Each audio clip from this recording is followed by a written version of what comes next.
give you guys the heads up when it's good. And we should be hunky-dory. Welcome, everyone, to the Shin-Arken podcast, episode 13. We're going to be talking about the core specialization and trait changes for Elementalists. We've got Arcane here. What's up, Arcane? What's up, dude? How's it going? It's going pretty good. And this week we have guest Timebomb. What's up, Timebomb? Hey, guys. What's up? Now, Timebomb, you're primarily known around the Twitchosphere, right? I know you stream, you lurk a lot in people's channels, you kind of all over the Guild Wars 2 Twitch scene, right? I have been here for quite a while, yeah. Oh yeah, since the BitCloud days, even, for anyone who knows who that is. Does he still stream? He pops up now Very and then. rarely. Very rarely, I figures. He got really busy, I think. I was gonna try and get Phantom, but he does tournaments at this time, so... Timebomb, you are the one. The one. The one and the only. All right. Sounds good. All right. So I guess we can just jump right in with LE specs, LE core stuffs, the changes and all that. Starting fire. Well, just a quick question, if you don't mind me asking. Go for it. Time. For you guys as well.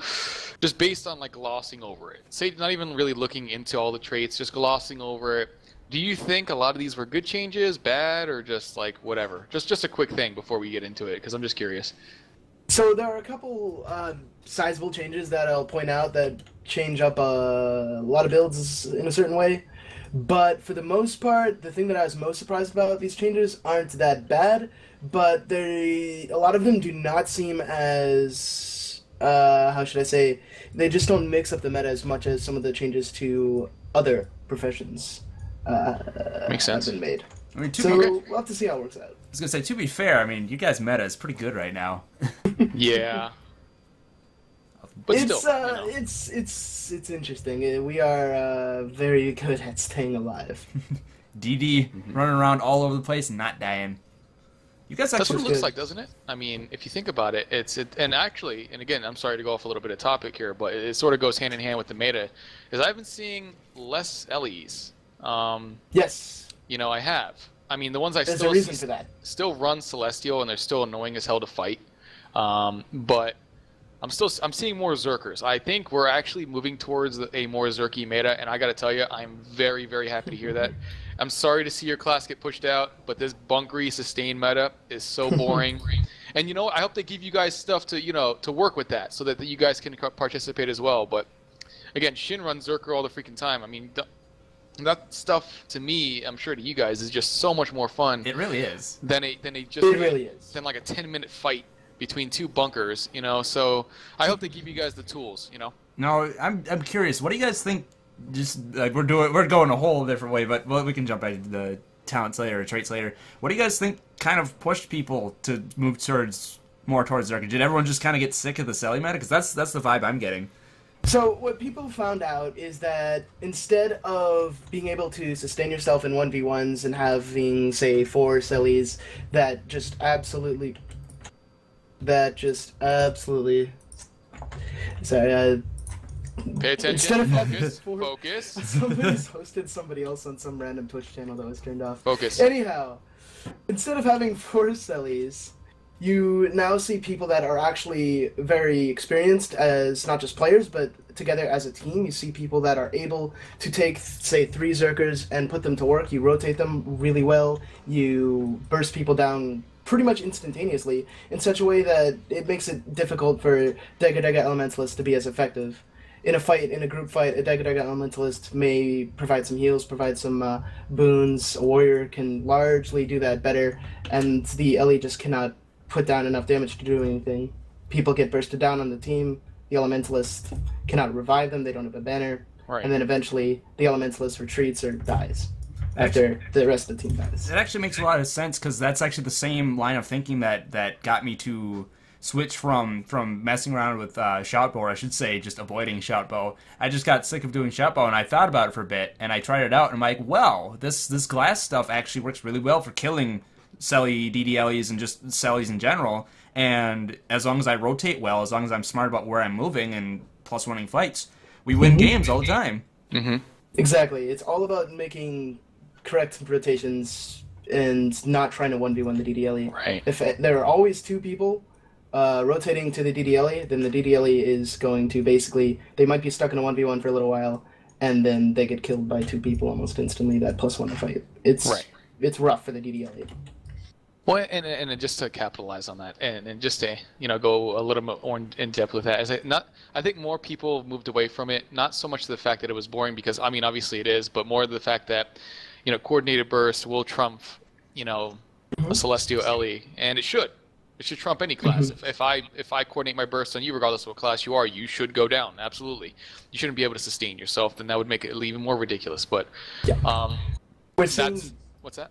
Sorry. No, I was going to say, and then that's where, again, where like Meditation Guardians excel, Thieves excel. They've always excelled in that. Mesmers, obviously, if you coordinate it. But then again, those guys are kind of like thief food. But it's still a little rough. It's still relatively difficult to take down that class, even in a +1 due to the sustain. But coordinated burst takes them down and doesn't allow them to revive themselves back up or actually sustain themselves through that fight. So I think it's a little less about boring and how boring it is, and more about coordinated burst trumps all. And Absolutely. Again, that's kind of how it should be, though.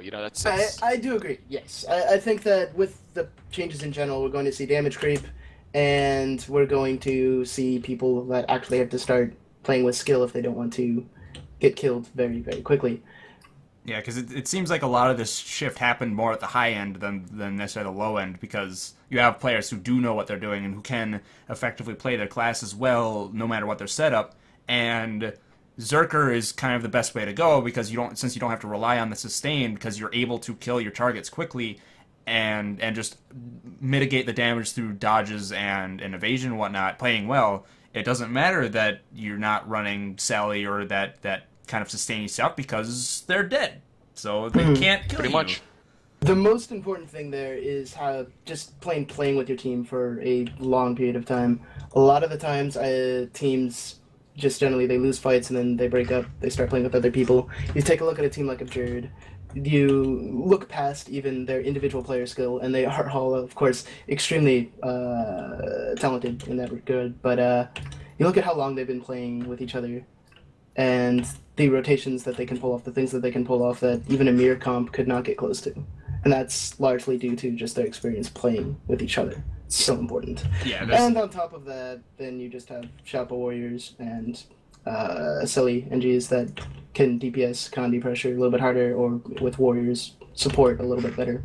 Yeah, and yeah, like you were saying, the team coordination is probably the highest or the biggest factor, and you don't necessarily need a bunch of Sellies to coordinate well. You just rotate your opponents, you're good. If you can't coordinate well, having more Sellies is definitely going to help you in the short run. But then you get out-rotated anyway, and it's moot. Yeah. Oh, yeah. It was just something I wanted to ask you guys, because again, we've been seeing a shift. Yeah. And I think it's a great shift personally. I think Zerker is the way to go. I don't know. People have different mindsets, but Well, it's nice to have a more balanced comp, like a few Zerkers and some Bruiser Bunkers as well. But yeah, I agree. Having that shift is it is good to talk about, and it is actually relevant because we're talking about Ellie's this podcast, and they're kind of the poster child for the Celestial builds and how powerful they can be. But yeah, there's nothing wrong with the shift. I like the shift. I get to play a build I enjoy playing. Arcane, I know you enjoy playing. You get to enjoy a build that you like playing, and it's just fun. It's more fun for everyone, and it requires better play. So yeah, I'm down for it. All right, well, that was one hell of a tangent, but I mean, it was relevant, I'd say. Definitely important. Definitely important. All right, so I guess we'll just jump into fire as we're gonna start with Flame Barrier. This one, it's what did they do? Just add that chance to trigger Fire Aura, or no? They redesigned it, didn't they? They actually did redesign it, so it's actually not completely terrible anymore. So it used to give a burning, 1 second of burning to anybody that attacked in melee with a 20% chance. So that 20% chance is just too low for anything, and we'll see that 20% chance carry over to the new Flame Barrier, which now has a 20% chance to trigger a 3-second Fire Aura on Attuned. Now, having a free aura like that is really, really, really nice. It works with all of your traits. If you have traits to get Fury and Swiftness, Protection, it works with that free fire aura. That's awesome. Fire aura just burns people and gives you might when they attack you, so it's not that great, but the actual boons that you can get from that are really, really nice. Yeah, it's giving you more reward for having that RNG proc. Like before, yeah, the 1 second burning, you could just shrug that off, like whatever, okay, doesn't matter. But now it's when that procs, you go from having just a 20% chance for the burning to a 20% chance for a guaranteed shield for 3 seconds of burning plus might plus any other procs with the attunement traits and all that. It's much better. It's better. Unfortunately, the 20% proc chance, it's going to be like a really small bonus, like, oh, that's nice, I got an aura. Occasionally that happens, if people do go fire, which is debatable. But if it wants to be actually useful, something closer to either 50% or, well, 100% to get rid of the energy for the free aura. It's on attuned to fire. Wait. So when you're attuned to fire, there's a 20% chance you will get an aura when you get hit. Not with no ICD. No. So it's literally just when you attune to fire, there's a 20% chance that you'll get a fire. Oh, I thought we were get attacked. I'm sorry. I misinterpreted that. Okay, yeah. That's not good. I would definitely bump that up for sure. Probably 50%. Yeah, exactly. 50% it would be reasonable. Is that Oh, what wait. Because that's I thought. I was right. Actually, Arcane, I was right there with you. I completely missed. I was looking at the old, and I was thinking it was just changing the proc from burning to a fire. No, I didn't. I guess I didn't realize that now it's when you attune to fire. I'd rather have it how I was thinking. Like even while you're just in fire attunement or something like that, have that proc always be there. Not, I don't know, having it only be when you switch to fire. Like, I would say have it be 100% chance when you attune to fire, yes. or have the 20% or 30% or whatever, so long as you're attuned to fire. And then, like, that bonus is, like, the old bonus, just 100% or a higher percent, or not higher than 100, but higher than 20, as long as you're in fire attunement, and then you have a chance to proc that fire, or have it 100% when you switch. Not what no, I don't like that chance on attune. It doesn't happen often enough. Yep. Well, I do have one issue with that though, unfortunately. And again, this goes back to the trait changes that afford you to have the boons and whatnot when you attune to, when you actually put up the auras. And this brings up the point that I had before with too much sustain that the Elementalist has with literally constant protection that you have. This will solidify that even more, and it shouldn't. Right now, when you fight a Celestial Elementalist, you have protection from Earth, from water, and from air, because you're going to get the auras off the other two. If you get another aura off of fire, how are you going to burst on an Ellie? They're going to have protection regardless of when they swap. I think that's, I mean, again, I'm not saying that Elementalists don't need protection, because they certainly do, but having it regardless of what attunement you're in, I think that's a little too much. You know what I mean? Because people are going to spec into the protection on auras. That's a staple for the Elementalist, you know? It is. So that's one of the issues that I kind of have, is too much access to the second strongest boon in the game that I consider. Yeah, that's definitely a potential worry. Yeah, I was going to say that's a fair point. It almost, I don't know, I mean, with this redesign and having it happen when you attune to fire, it seems kind of like they're painting themselves into a corner if they design it this way, because you either keep it a chance and have it not feel that great, or you make a 100% chance and you run into that problem. Right. I don't know. I mean, maybe it's just because we haven't had a chance to play with it. Maybe it'll turn out fine in the end, but I don't know. Yeah, you guys both have good points. Where it's numbers, dude, numbers. Yeah, numbers. We have to say it this episode. Numbers can change. Numbers are not final. Numbers because numbers.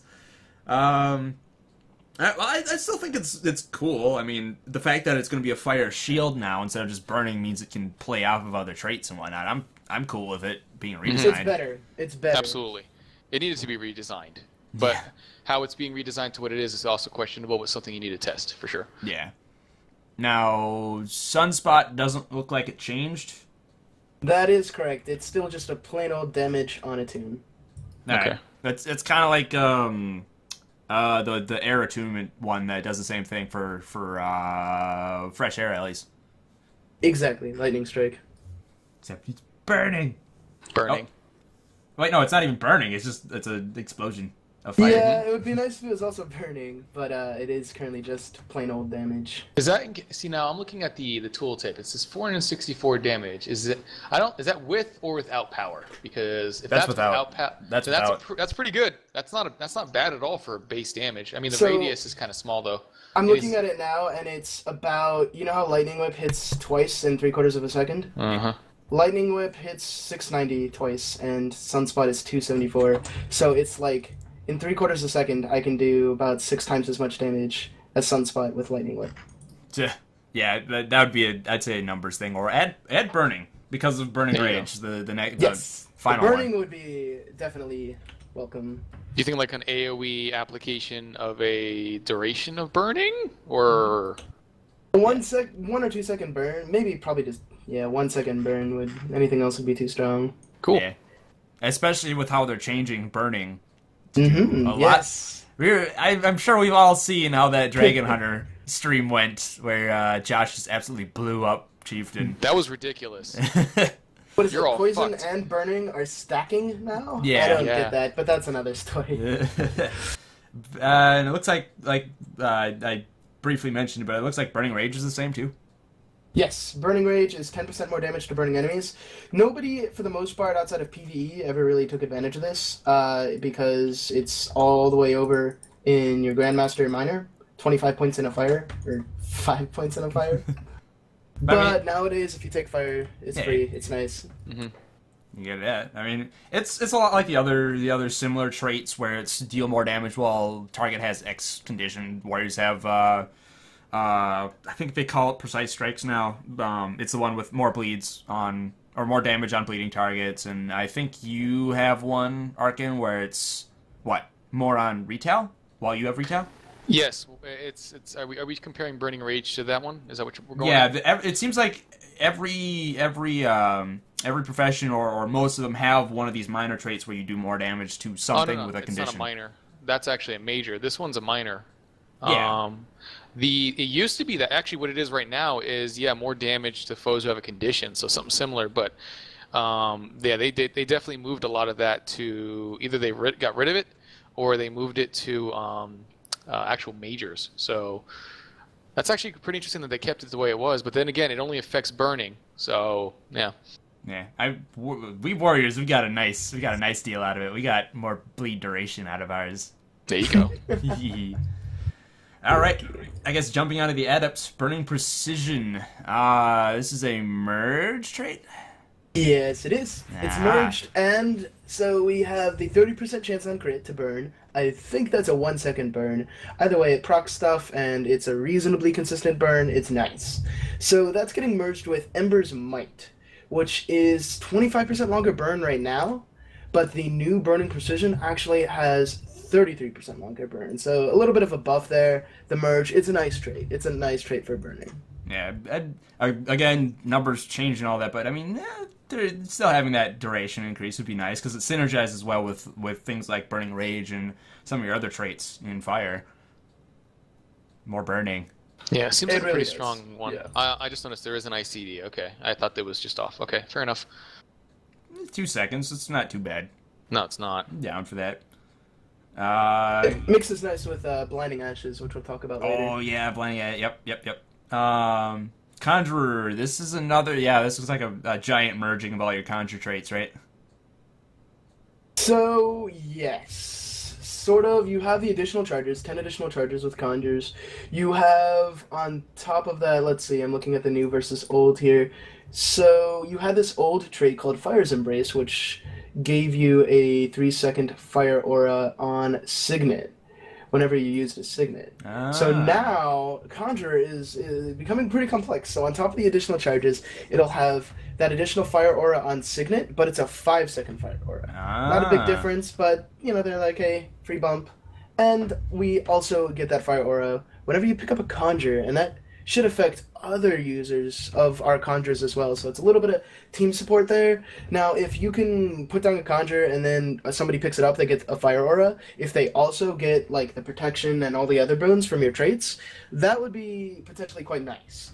It's like you're dying, here, pick up my Conjure, and now you have protection. That would be interesting. That would actually be really cool if they allowed your traits that involve auras to affect allies when they proc Conjure. That would be cool. Right.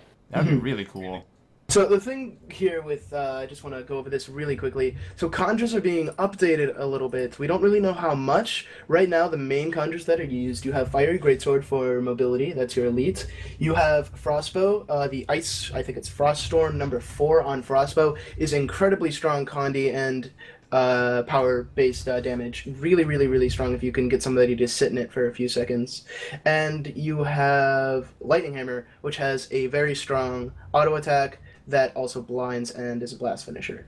So they're nerfing the Froststorm and they're nerfing this auto attack on Lightning Hammer because they think it's too strong, probably at least in PvP. Oh, yeah. It's very popular. Now, the weird thing is, these Conjures, that's the only reason they're used. So I'm hoping that we see a sizable Conjure revamp that maybe makes us want to use them for other reasons other than what we currently use them for. They're really useless right now. If I remember the stream when they were talking about this, they seemed to be hinting at that, or seemed to be hinting that they wanted to do that, because they were talking about how, yeah, the Conjures aren't really used for anything other than the OP Ice Storm and the auto attack on Lightning Hammer, and they didn't like that, because you see things like Lava Axe not used at all. You see Fire Greatsword basically used as a glorified warrior emulator. I mean, it's yeah, I could definitely see why they would want to revamp Conjures as a whole, because Definitely. right now it's kind of like there's no point in bringing them other than for those 2 specific uses or 3 specific uses. Yeah, one of the more interesting ideas I've heard is making that Conjure replace a single attunement and leaving your other attunements available to use, and something along those lines. So when you switch to fire, you have the Lava Axe instead of your fire attunement abilities. Probably not going to happen, but I thought it was quite interesting. Well, you know they're gonna do. They want to do something with the whole additional charges thing, like keeping that there. They want to encourage you to use those Conjure skills if they're gonna keep giving you more charges. So I have a feeling they're gonna do something that makes them more appealing. I cannot wait to see that. I'm down for picking up a giant flaming axe and hucking at people. Right. Well, as it stands right now, the utility from both the hammer and longbow is actually pretty ridiculous. I was playing against a team yesterday who actually utilized both of those, and the auto attack on hammer was so ridiculous. Like it was fast. It hit for like 4K. I mean, in an AoE, I'm like, what the heck is this? Not to mention the AoE. The AoE stun. I think it's on the number 5. I'm not too sure. Also very, very powerful. So, yeah, I definitely see those 2 weapons being incredibly powerful, but yeah, the other 2 definitely need some assistance for sure to even keep up. So, especially after the salt factory of the nerf to Fire Greatsword exploit. Right. Oh yeah. I know many elementalists who were just absolutely raging about that change. It's like, come on, guys, it's broken. It had to get fixed. You could lightning flash into it. That was quite fun. I remember that. Everyone's like, hey, you should learn how to do this. I'm like, that doesn't seem fair. And plus, I'm too bad to do that. Oh, well. I guess Power Overwhelming. This looks like... I don't remember Ellie's having this trait, but this is brand new, isn't it? Pyromancer's training. Power Overwhelming?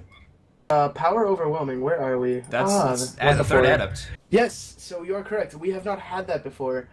We have had some, we have a gain condition damage based on your toughness, which I think we still have in Earth, but this is quite new, and it's pretty interesting. So, a lot of the times, we want a lot of power, and when we have a lot of power, like if we're running Zerkas or something, we don't have much condition damage, and just a little bit of condition damage, like 400 to 600, is enough to really make your conditions hurt. So, Power Overwhelming is quite interesting. As an Ellie, if I were to ever take fire, I don't think I would take Conjure, so you have 2 pretty interesting master traits. Pretty interesting. I could see this kind of shying... well, this plus the Selly Ami nerf, but I mean, I could see this kind of shooing Ellie's away from taking that Selly Amulet and taking something a bit different, a bit more damage-oriented, and then you'd still get that kind of... you get more hybrid gameplay going on. You get a bit of... extra stuff for your burning, because I mean this whole line is all about interacting with fire and whatnot, and power plus burning, and you would think you would want all that since it has such an emphasis on burning. You want that burning to do more. So I mean, I think it makes sense. It's certainly a cool trait. I mean, it's not. I don't know. This is one where normally I'm like, it's a conversion trait, quote quote. It's not that interesting. But I mean, this is a bit more. I'd say this is a bit more interesting than most gain X stat based on other X stat because potentially, yeah. Because the problem is, I was gonna say this opens up a bit more options for hybrid gameplay. But you were gonna say, yeah. The main problem is this is either probably going to be 7 or 10%, and even at 10%, if you have 2,000 power, that's only 200 extra condition damage, which isn't really enough to make much of a difference, especially when you're already going to be stacking might. Condition damage does have some diminishing returns, so you probably would want to go with something like Burning Precision. Over Power Overwhelming would be my initial guess, but we'll have to wait and see. I think if they find that a lot of people aren't using some of their newer traits, especially, that they'll be buffing them. So it'll be interesting. Well, I mean, they're also gathering a lot of feed. Like they have their antenna out. They are listening to a lot of feedback about stuff. Like even during the Reaper stream yesterday, they were talking about how they were going to change up blood magic to make it more supportive for Necros, and that's them listening and testing feedback that they've gotten since talking about these trait reveals way back when. So I mean, it could very well be that they've even changed some of this stuff right now. Like it's way different from what it is right now. So I mean, it is definitely possible. Yeah, I'm really glad they did that for Necros. They've been crying for, and rightfully so, for some support because their blood magic has largely been pretty lackluster. So I'm really excited to see what they're going to do there. I mean, blood magic is a cool concept. It's just, up until now it's been kind of like, why? It doesn't do enough. But like that vampiric aura and all that, just go off on a tangent. That's cool. The stuff they're doing with like the vampiric aura sharing and the the making Death Shroud 4 heal or like res people, stuff like that. That's cool. I like that. That is really cool. Oh, the other one was Life Siphon working through Death Shroud. That will be good. Maybe people will actually consider using Life Siphon. Yeah. I'm down Maybe. for it. Maybe. Yeah. Well, I mean, it's a really cool concept. Yeah. Alright. Pyromancer's training, the one that you were excited to get to, or I'm assuming excited or something. I don't know. Pyromancer's training is a combination of an adept trait and a master trait. So basically, this is just more damage and fire and reduced recharge for your fire abilities. And this is a combination of the adept internal fire and the master Pyromancer's alacrity. It's nice. It's really straightforward. It's a solid choice. Yeah, this is kind of like our Greatsword merge trait for warriors. Only you don't get might on crit. No, that's it. But yeah, it's a merge trait. It's what they're doing with a lot of things. And I mean, I see this, and all I can think of is my Greatsword trait that's getting merged. Farsa Greatsword and slashing power, and it's basically this, but might on crit too. Just rub it in my face, why don't you? Yeah. I have to deal with you Ellies all the time. I'm gonna do it. I'm gonna stack might right in your face, man. Yep. I swear to God. One with fire. This is new? This is new. So this is weird. So you get fire auras that last longer.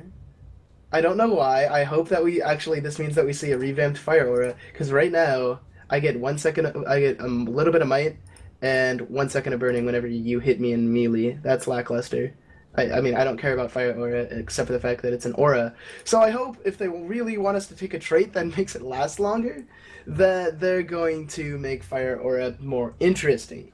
On top of that, this trait also gives you, it gives you might whenever you apply a fire aura. Yeah, and you have some traits to apply fire auras, so could be interesting if they revamp the fire aura. I mean, just having it last longer definitely helps play with some of your aura traits and whatnot, and helps synergize it a bit more. But yeah, I agree. They could, like, okay, I agree with you with a caveat. I agree with you that they could make auras more interesting, or at least buff them a little bit numbers-wise, give you more might when you're hit, or maybe a bit more burning when they hit you, whatever. But you have to be careful if you do that, because you gotta remember, auras are a thing that are spread across not every, but a lot of combo finishers. So you gotta keep that in mind when dealing with this stuff, because it affects a lot of things. Am I going to be killed by my own fire aura type of thing? You will. It'll happen. So the only thing I want to make note of there is that it does not really matter as far as our traits care, how long the aura lasts. It can be a 1-second aura, and we still get the same amount of boons as a 10-second aura. Oh, okay. You think so? Based on how many times you're being attacked? I mean, that's a lot of might stacking that you don't have to worry about at all. Not to mention the passive burning. So if it's like a 3-second fire aura, then either I might dodge and waste the entire aura, because I'm trying not to die, so I try not to get hit by things, or I might get 1 or 2 stacks of might out of it for the average. I think the average fire aura is 3 to 5 seconds, so it's 2. Well, based on Conjurer, you're looking at 5 seconds plus another 2 seconds with this 7-second fire aura about. That's yeah. Is it worth taking 5 hit? I mean, there's definitely give and take here. There's a lot of ways that this could go down. Ideally, though, I mean, I have the lowest armor and health pool. It's unless I'm spamming protection, which I can sort of do. I don't really want to take everything to the face, and auras kind of go against that. Yeah, you do have a good point there. But I mean, there is the whole protection on aura thing. So I mean, yeah, yes. But right now, I mean, Shocking Aura, Frost Aura, those things will make people think twice about hitting me, right? yeah. But Fire Aura? Oh no, I'm going to get burned for 1 second.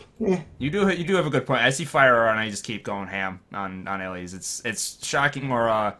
Shocking aura is really the only one that'll make me stop. But yeah, you do have a good point where it's like shocking and frost is like, do we really want to hit them? But yeah, fire is right now. I agree with you. Fire is kind of lackluster as an aura.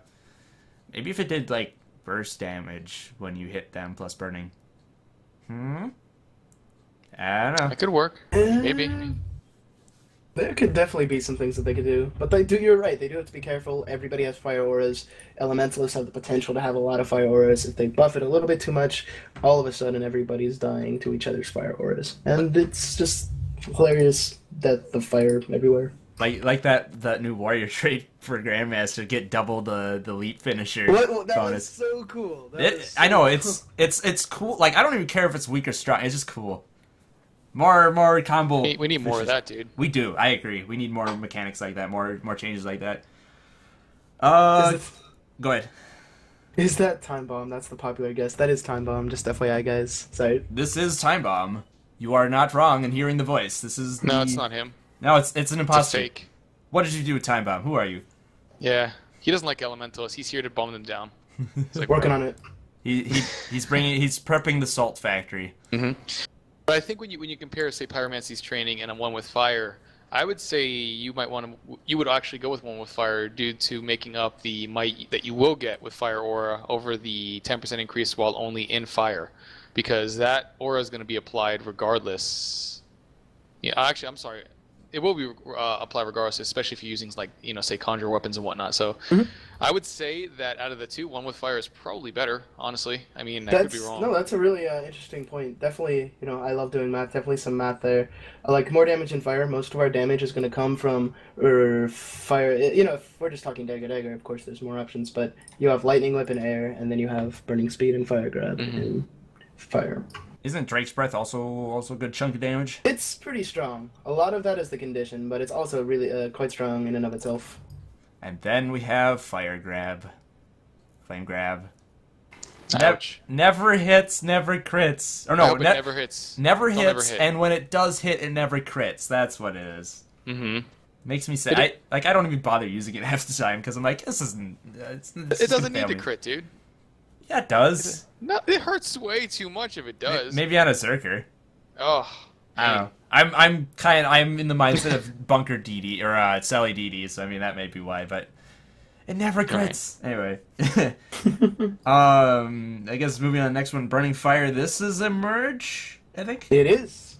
So you have Burning Fire, that is a master trait currently, and that is the Cleansing Fire triggers whenever you have 3 conditions on you. Same cooldown as actual Cleansing Fire. And you get the Spell Slinger, an adept trait. You get those effects, which is Cantrips grant might. It seems like they just... I mean, this is okay. So basically, the Cleansing Fire that you get when this triggers is now automatically going to grant might, because these kind of traits that do Cantrip, like this, they do trigger with all your Cantrip traits. So any sort of... If you have stuff at water traits, then you get the regen, the vigor, so on and so forth. It's okay. It's Condi clear. It's not super great because it's 3 Condi clear every however many 40-second cooldown. You can't really control when it procs. It's just when the first 3 condies get put on you. It's okay, but it's not really reliable for Condi Clear. It's a master, though, and I mean, Warriors have a similar one. We have Shrug It Off, which is Shake It Off, basically with the same stipulations. It's RNG. Once you reach a certain Condi threshold, you automatically pop it, and I mean, it procs all of our shout stuff. I see this as basically Shrug It Off, but for Ellies, and you get might out of it. Mm-hmm. So, I mean, That's a good point. well, you get might plus the fact that you get might with all your other cantrips and all that stuff. I don't know. It may not be that crazy, but I mean, it's still a master. It's not like you're taking this for a Grandmaster or anything. I don't know. How do you think it stacks up to the other two? That's hard to say. So if you go fire, you're probably going to be lacking Condi Clear, so you're probably just going to have to go with that, even if you don't really care too much about it. But Pyromancer's training is decent. One with fire, we'll have to see how it plays out. It could be really bad, it could be really good. I imagine it'll be it'll probably... I can't even imagine how this is going to play out. We'll have to see. I think they're going to change something with Fire Aura. Yeah, another one of those things where you say it's kind of like, we gotta wait and see, we gotta mess around with it once it comes out type thing. One of those double leap kind of things, yeah. Yeah, we'll see. Alright, Grandmasters. Here's your down trait. Enjoy. So they decided to slap our down trait on one of our Grandmaster traits. This Grandmaster trait is, as far as I'm aware, quite popular in certain PvE Elementalist builds. I'm not the expert there, but that's my understanding, because you get Fury whenever you blast finish inside of a fire field, so Perma Fury. Really, really, really nice in that regard. And when you die, right before you die, when you're downed, you spawn a lava font. And it hurts like hell if you're wearing a Zerker's Amulet. So it's like, I don't know, I'm a PvPer, and I don't see this as super useful. So we'll have to see. The beat is down state, Ellie. Damn straight. We need more of that, by the way. We need more. Yeah, you need to be on your backs the whole time. That's where you belong. Cool, buddy. That's where you belong. No, that's weird. I got to tell you, this one is definitely not very intriguing for PvP. I mean, I don't have a whole lot of Fury, especially if I don't run Air Fury on Aura, then I don't have a whole lot of Fury, but a good Elementalist will be able to use, if they're running Arcana, they'll get 2 seconds of Fury on Attune, so they'll be able to use that to burst, and then just kind of sustain damage when you don't have Fury. Even so, I like the fact that it's I know it's the same as it is right now, but just the general design of it. I like the fact that it rewards you lasting fields. It rewards you for having more thought about what you're doing, more skillful gameplay, taking advantage of the fire fields you're putting down and all that. I like that kind of gameplay. I definitely agree. It's cool. It's kind of there's definitely some utility there. It's pretty clever. And they last longer too. Pyromancers. Yeah. Go ahead. Yeah, you're right. 2 second longer fire fields. Yeah. Pyromancer's Puissance, I believe is how you pronounce that. Puissance, yeah. Does anybody in chat speak French and can tell me if that's even a French word or not? I don't know. It is. It's German. It's German. No, it's not. I was fucking with you, but it's Japanese. You don't know anything. Shin would know. Dude, this one kind of looks ridiculous. I gotta be honest with you. Assuming. What do you think?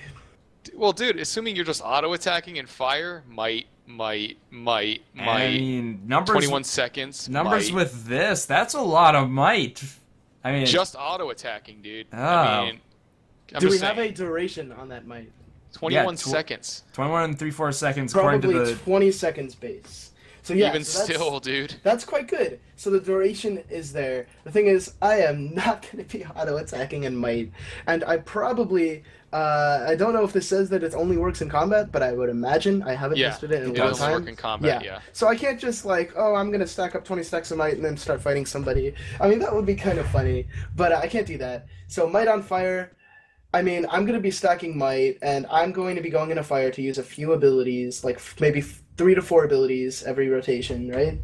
I mean, if I was maybe Staff, and I had one of my strongest abilities that I could use consistently was Fireball, the auto attack and Staff, then that might make more sense. But as a Dagger Ellie, I don't see it as great of an option. Certainly not as Blinding Ashes, and probably not even better than Persisting Flames. Okay. I don't know. I mean, it looks ridiculous to me, but that's just me. Yeah, I was gonna say like I would see like persisting flames as like a staff LE, Pyromancer's puissance is like a DD LE. Like even though you're only gonna be in fire, but I mean all the comboing you do for the might in fire plus more might that lasts for 20x seconds, and then you're doing more blasting and other attunements. I mean like I don't know. It seems strong to me. It is definitely going to depend. Like, right now, I can already get 20 stacks of might. You know, the Pyromancer's puissance, to me, is going to give me maybe 3 to 5 stacks of might extra a little bit more quickly than my actual rotation, but the blind on burn is so much better. I don't know, it doesn't impress me too much as a dagger, but I think some other weapon sets, it could be nice. Maybe sword. Maybe sword. Maybe sword. We'll see what that Tempest brings. And I guess we've alluded to it a whole bunch. We haven't actually gotten to it. Blinding Ashes. This is the exact same as it is right now. Yeah. Right? So the interesting thing was the tooltip that we see in this stream. Well, let's talk about the one that we already have, which has a 5-second internal cooldown. And if I recall correctly, one of the kind of less than fortunate things about this, unless they changed it, is that if you use Drake's Breath and you burn 3 people, you're only going to blind one of them, and then the ICD, the internal cooldown, will trigger, right? It's not per target, yeah. Yeah, which is a little, it'd be really strong if it's per target. But nevertheless, it's being lowered, as far as we've seen on the stream. The internal cooldown will only be 3 seconds, which is quite a bit stronger. It's more annoying to deal with, too. It is. I mean, so... I'm just saying. So the blind on burn is going to have a 3-second internal cooldown instead of 5-second. That's the change that we're going to see from what we've seen. And that could be quite strong. I mean, a burn if you have enough crit rate, almost every 3 seconds, it is really, really strong. I was going to say, what if they removed the ICD? Oh, man. Screw that. Oh, man. I'm a warrior. This is like, that would be like stabbing myself in the foot. You'd be screwed, dude. Oh, I would be so done. The fact that, at least from what we've seen, they're bringing it down so it's not quite as gnarly, or is not as useful as it could be. I'm down for that. I mean, it's a cool mechanic. I think it's fine, only because, and again, this just goes back to the whole concept of these lines, is choice, Having to pick and choose so that you're going to lose something out of it, but also gain something eventually. So you're gaining that, the blind, but you're also losing probably some other form of sustain that you otherwise would have gotten. So, yeah, I don't think I have an issue with that whatsoever. That seems fine. Yeah, it's like more defense. It's offensive defense, which I'm always down for. As opposed to the other two seem very offensive, very more damage, more crit, more. I guess support into the form of persisting flames, but this is more like defensive while you're doing your offensive stuff. And yeah, which is kind of what Elementalists are pretty good at. Yeah. Sally Ellie, all over the place. All right. Die in a fire. Sorry. I do have Lava Tomb. In their own fire. All right. Down to air. Yes, so just really quick, all three of these miners are all the same. Okay, so you got that makes it easy. easy. Feel free to go over them, yeah. You got the same treatment that Warrior Strength line got with your miners. None of those changed either. Yeah. So what is that? So Zephyr's speed is 10% faster when in air. A lot of people, I think somebody, I haven't heard it specifically, but supposedly one of the developers thinks this is a good trait. A lot of people, myself included, disagree. The thing with 10% faster while in air is when we attune to air with elemental attunement, we get swiftness, and that swiftness overrides the 10% faster. It's not stacking? No, you cannot get 43% faster speed. You can get 33% faster speed. I thought it stacked. Wow, no kidding. Nope. So Zephyr speed does nothing when you have swiftness. Really bad. Lightning bolt on attune. Well, it's different though. Remember, because now you have to choose the Grandmaster and Arcane to get that attunement. Yeah, so I was gonna say that. You may not even get that, dude. So this may actually work for those who don't actually trade into Arcane for the elemental attunement. It could be a nice little buff for sure, in that regard. Then we have Electric Discharge, which is going to just Lightning Bolt on attune. Same stuff. Really strong, especially with fresh air. We'll talk about that later. And Weak Spot is also the same. Chance to cause vulnerability on a critical hit. which is nice for Condi cover, and I mean vulnerability is pretty nice. Feeling's pretty nice. Although now going back to the whole Zephyr speed thing real quick, this kind of relates with it's going back but also going forward type thing. I'm looking at one of the adepts, one with air. This is the same thing we were just talking about, but wait, does super speed stack with Zephyr speed? No. I don't think Super speed is the maximum amount of speed that you can move in the game, whether or not you're in combat. It's 50% or whatever. Something around there, yeah. So, I mean, this is kind of the same situation. You're having an adept major that if you take it, you're nullifying one of your minors, where I don't know, the synergy is kind of lacking there. Like, you're missing out on it, so I don't know. A little weird. So, yeah, maybe Zephyr Speed, they should look at redesigning it or something. That is a great idea. Well, just to give an example, and again, it's kind of like what Shin was doing with comparing to the Warriors. I can say for another thing with Guardians, with one of the traits that that boosts the passive aspect of a virtue, but discourages the use of the active. So, this sort of reminds me of that a little bit. In essence, it's completely nullifying the use of one of your adepts, or in my case would be virtues, but I'm not a huge fan of that. It seems like you should be looking at both sides of the coin. Like, if anything, this should probably stack on top of that. Then it'd be fine. I mean, that'd be kind of cool. That would make sense. That would be giving... I'd have a slightly different opinion. It would make sense. I'm still not sure how strong it is. Yeah. I mean, super speed is already really fast, right? Do I need to move much faster? I wouldn't know. I'm a Guardian, thanks. He's not salty at all. At least you get wings. Yeah. Arcane sad face.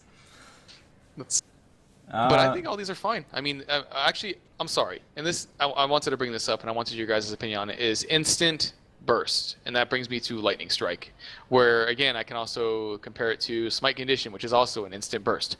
Not a fan. You can't avoid it. It's not going to happen. No counterplay. There's no counterplay to it.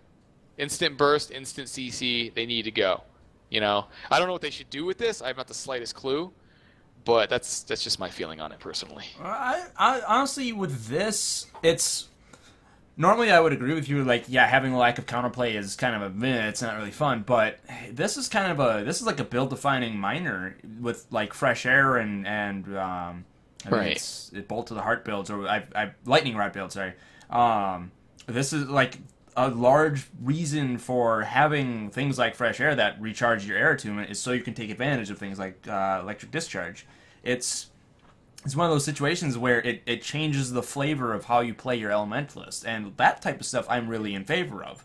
So I mean, in this case, I don't know. Like, I'm honestly fine with it, because the counterplay in that is knowing how that build works. You have to be more knowledgeable about how fresh air builds work, and you know that how that whole thing works. You have to be aware of when they're going to switch to air attunement and stuff like that. So I mean, I think electric discharge is fine, because it's such a build defining trait, and it synergizes so well with things like fresh air and all that. Right. There are some things that definitely require kind of knowing the build really well, knowing sometimes the player really well. For example, dodging steal against a thief, dodging overcharge shot against an NG. These are instant cast, really strong abilities. But if you're experienced enough, you can dodge them a lot of the times because you know when the other person is going to do it. Same thing with lightning, with electric discharge. Of course, you get hit by electric discharge a lot more often than something like steal, but the mind game aspect is definitely there. So I can see that, and I get it, but I think towards the other aspects of, say, the rifle knockback, steal, to a lot lesser degree in terms of counterplay, because there really is none in that regard. This one I can kind of understand due to the explanation Shin just gave me, but there really is no explanation, in my opinion, for those two, because you really can't tell when it's going to happen. You assume that, like, for instance, say an engineer, running closer to you, you're thinking, oh, okay, now they're going to get within range to use the overcharge shot, but they may not. You don't know. So it's a luck game. It really is, and this game shouldn't be about that. It's supposed to be about properly landing your skills, through cast times and whatnot. So I mean, again, I agree with Shin in this one, since it's so build defining, but not so much the other two. In essence, maybe even as well as steal, because that is also build defining. Well, I mean, that's an entire profession mechanic. That's a whole Of course. That's a whole different thing. Right. I don't know. Yeah, it's one of those topics where it's like you can agree with one thing, and yeah, it's that's one of those giant tangled things that we'll just set aside for a later date. That's good. That's all good. All right, add up Zephyr's Boon. That's exactly the same, right? Correct. Yep. Fury and Swiftness on Aura. Pretty good. Yeah. Still the same. Synergize as well. I mean, there's nothing really wrong with Oh, it. absolutely. Absolutely. And then the one with air, we kind of touched on this with the Zephyr speed thing. I mean, it's a cool trait. It encourages switching attunements. It's quite strong now. It used to be 1.5 seconds of super speed whenever you tune to air. It's been buffed. Last we've seen it was a 3-second super speed whenever you tune to air. Quite strong, especially with fresh air. Yeah. And then Ferocious Winds. I feel like I've seen this before, but at the same time, it looks new. Yep, that's a good reaction. So there used to be a trait called Soothing Winds that I am pretty sure they took out. I think this was a water trait. And what this did was it converted 7% of your precision to healing power. Now this is sort of close to this new trait, Ferocious Winds, which converts 7% of your healing power to ferocity. It's a really freaking weird trait. It's really weird. 7% of your healing power to ferocity. So if I have an amulet, I have 500 heal, 7% of my healing power to ferocity, that's maybe 2% crit damage. Right. What the hell? No one's going to take that. If it was, say, precision, maybe? Because precision might be a little more valuable in that regard, but definitely not ferocity. Yeah, I was gonna okay. The air trait line has always been about crit and well, mainly just crit. Now that I think about it, but why? Yeah, you're very justified in your reaction to that, because why healing? Why healing power? Why not precision? That makes much more sense. So the way that ferocity works is 21 ferocity is 1% crit damage. So you probably want at least 5% crit damage out of that trait, or else nobody's going to take it. Even with 5% crit damage, I mean, it's going up against two really good traits. There's just no reason to take this. It's pretty bad. It could be 20% healing power, Right. and it still might not be good enough. And it's never going to be 20%. And it's boring. These conversion traits are boring. I'm sorry. I'm just going to Yeah. put it out there. I agree with you 100%. I'm not a fan of these. Like, armored attack is becoming a choice for warriors. I'm not taking it because it's boring. It's boring. Come on. We want modifications of skills like the double leap, which is badass, by the way. We want stuff like that, not this. Come on. Yeah, I could see it appealing to some people, but it's a very lazy way to go. Yeah, it's just not interesting. But I mean, if they want to put traits like these in as choices, I'm fine with that. I'd rather have it that than be a baseline, because you don't have a choice in the matter. Mm-hmm. But yeah, whatever. Yep, nobody's ever going to take this, ever, so... I'd probably be buffed, since it's a new trait, but we'll have to wait and see. Yeah, or I could see him redesigning it to something else. Oh, yeah. I don't know. I'd much rather take Zephyr's Boon, or I'd probably just take Zephyr's Boon. Honestly, that seems like the most useful one of those. I don't know. I've never messed around with the one with air. What do you think? So one with air is now 3 seconds of super speed. It's really good. Is it good enough to replace something as integral as Zephyr's Boon, which is amazing for Auramancers? Maybe not. I think we'll have to see how that plays out. Super speed is really good when you're moving forward. When you're backstepping or strafing, not as much. So we'll have to wait and see. Okay. I don't know. Oh, inscription merge trait? Like all your glyph traits? It's going to be a massive merge, huh? Actually, from what I saw, it was only 2 merges. So you get the normal inscription right now, which is Master, and you get a boon on glyph usage. And on top of that, we're getting quick glyphs, which is an adept trait, which will lower our glyph cooldown by 20%. Unless I missed something else, I think those are the 2 traits that are getting merged. Yay, merge traits! Yay! Yay So, for getting rid of useless glyphs, ones. Yeah, glyphs are not being used much. People used to use the glyph heal when, I think that was back when the Signet heal was pretty underpowered. But nowadays, everybody's using the Signet. Nobody's using any glyphs. The glyphs are moderately interesting. If they get enough buffs, we might actually see some usage. But right now, I mean, it's an interesting trait, inscription, but not too many glyph people. No. Yeah, I mean, definitely not. I mean, maybe if they go the route of of what they're hopefully going to do with the warrior heroes, where they rebalance them and they make the other ones that aren't used right now more useful and rebalance them so they're worth taking. I could see your guys' Glyph heal getting the same treatment alongside. I don't know, Ether Renewal. I don't know. Ether Renewal's decent. Yeah, it's like the numbers are fine, but it's the fact that you can be interrupted. Thieves, love you. Yeah, it's That's not for all builds, that's for sure. I don't know, but yeah, I think. Yeah. I was gonna say, I think Inscription looks cool. It's and merge traits, yay. Were you gonna say something else on Ether Renewal? I mean, it's 15-second cooldown in a lot of con declare.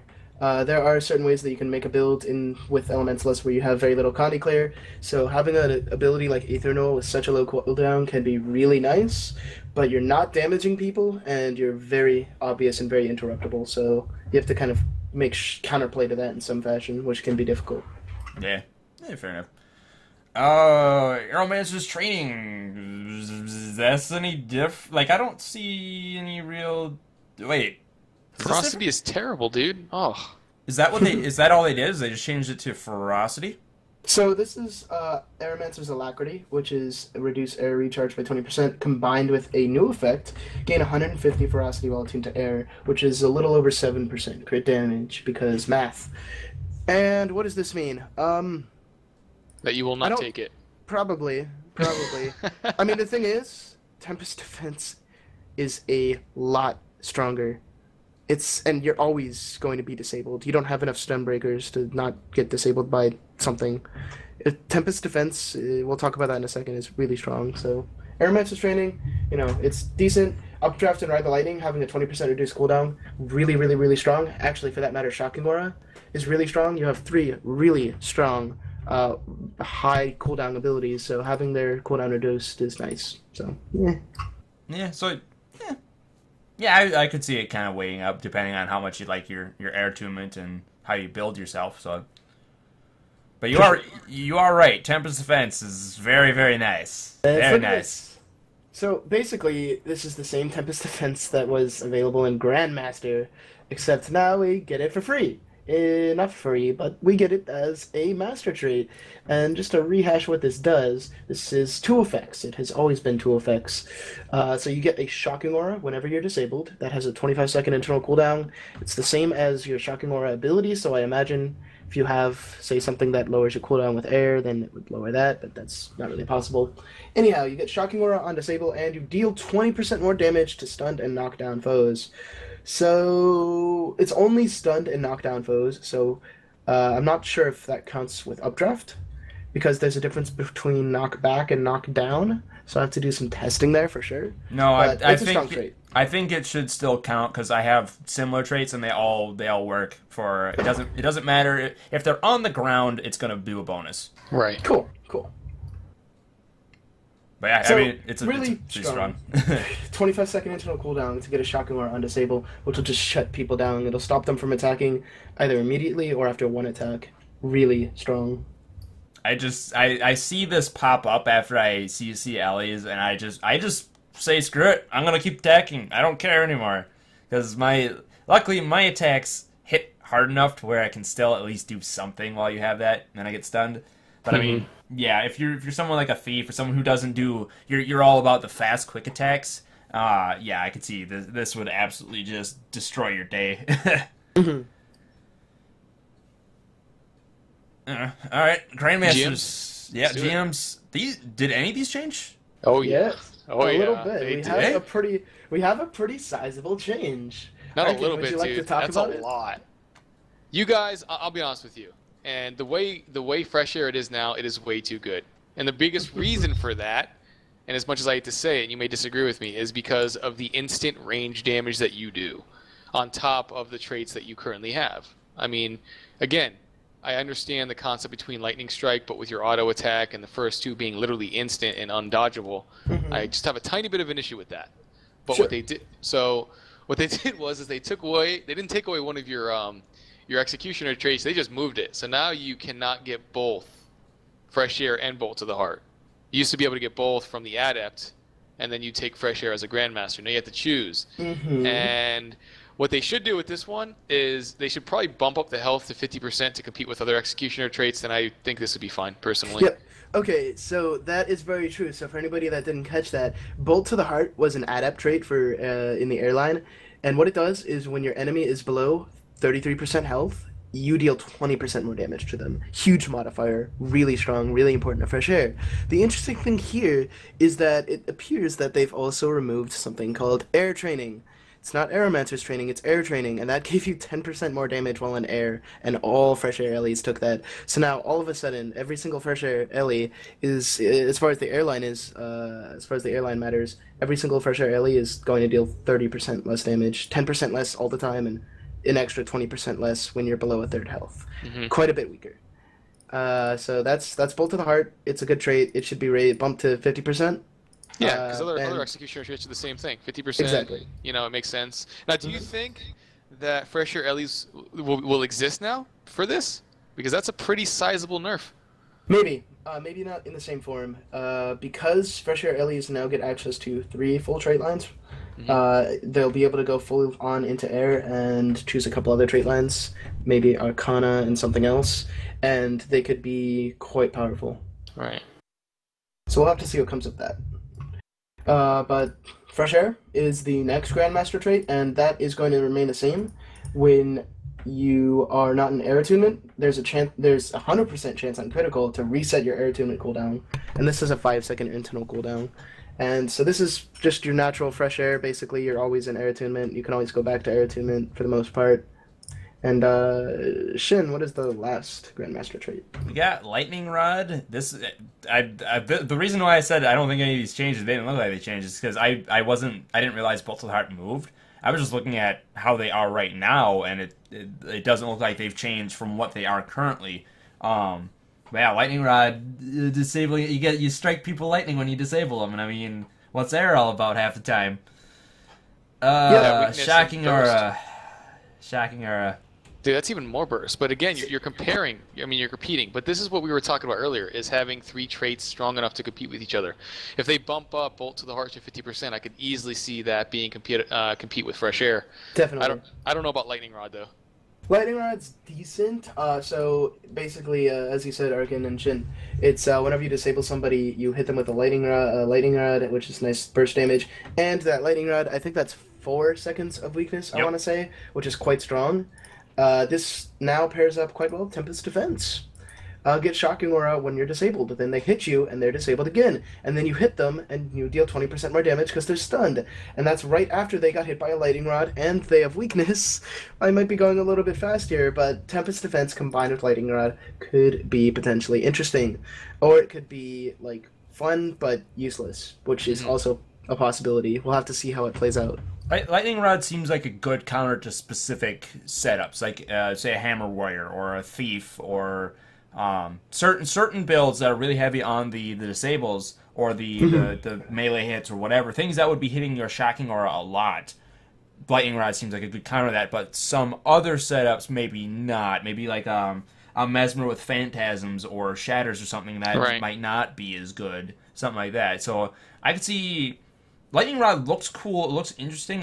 It does actually look pretty good, because the damage on Lightning Rod is pretty decent according to the numbers here. So I mean, I could see, like, it looks good, but it doesn't look so crazy that you wouldn't want to take Fresh Air or a buffed Bolt to the Heart. Like, right. And I'm fine with that. Like you guys were saying, having 3 Grandmasters that all compete pretty well with each other is a good situation to be in, because they're very build-defining things, or they want them to be build-defining things, and that's kind of what is going on here. Just like you guys were saying, buff the threshold on Bolt to the Heart up a bit. Now, here's a question that I have for you guys, and it sort of makes me think that this Grandmaster is actually going to be very weak, because any sort of build that focuses on range is going to completely shut this down, due to only Shocking or only affecting in melee range. And again, Rangers, Engineers, some staff LEs, new longbow guardians, longbow or rifle warrior. I mean, you know, anyone utilizing a decent amount of range who has some CC attached to it, or even if they don't, you know, and someone else CCs you, you're not really going to do much to that next person. So I don't know if this would compete with the other two, because again, it's only going to affect range. And especially again, I specifically look at like NG rifle knockback. What is that going to help you? You know, you're still at range. It's not going to do anything. It's not going to stop him from attacking you. So I don't think it's strong enough to compete with that. That's all. Mm-hmm. I think that's definitely a good worry. I'm curious to see how Tempest Defense combined with Lightning Rod will play. I just want to see how it plays. You can definitely theorize as much as you want, but when it comes to these two abilities, they both seem like there's some solid synergy there. So it'll be kind of fun to play. We'll see how that turns out. Alright, Earth. What do we get? It looks like 2 of these are the same. 2 of these miners. That is right. Mm-hmm. Geomancer's defense looks like that one adept right now, the one that does the more damage when you're in melee range, but the inverse of that, where you take less damage. So, let's see. Stoneflesh is staying the same. Gain toughness when attuned to Earth. The thing is, this is currently broken for everyone. So, if they fix that, it'll be a nice buff to armor. It's kind of funny. Earth and Blast. Damage, cripple on attune. Not terrible. Who cares, though? Geomancer's Defense. Okay, this is the new one. So right now we have an ability, I forget what it's called, and it is an adept trait in Earth that's really strong. It's when enemies are within a 600 range, is it 10% or 20%? I think you do 10% more. I think that is right. Let's see. So it's called, it is called Stone Splinters, and it's 10% more damage. That's so that is getting removed, which sucks. Less damage from Earth. Enduring damage is being removed. That was our old Grandmaster miner. That meant that we dealt 10 more damage, 10% more damage, 10 more damage when our endurance is full. Most people didn't go full into Earth to play a power build, so not a big deal, not a big loss, but we don't have a whole lot of damage coming out from our miners, that's for sure. Well, I was going to, Arcane, you probably are on the same thought as me. It seems like they want to make Earth more defensive. They don't want to make it like a heavily damaging line. Like that's what they did with defense for warriors. They moved our Merciless Hammer trait, which a lot of warriors went full down defense to get. They moved that down to discipline. So now a lot of that offensive, what's the word? That offensive incentive that we would normally go full into defense for is no longer there. It seems like they're doing something similar with Earth for Ellie's. Yeah.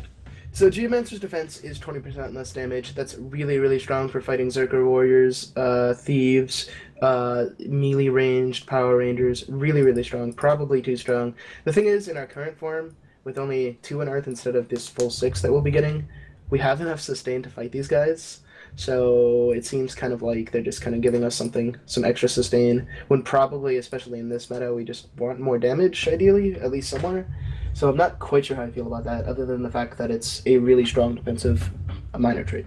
Yeah. The only thing I want to mention when considering things in this meta is this meta isn't going to exist anymore. It just won't. There's going to be way too many changes that across the board for everyone that it's going to be impossible for the meta as is today to stay the way it is. So I mean you're not wrong for considering these things against the current meta, but at the same time you have to keep that in mind where things are going to change. Like it's just not we're not gonna have the same type of thing after these changes come through.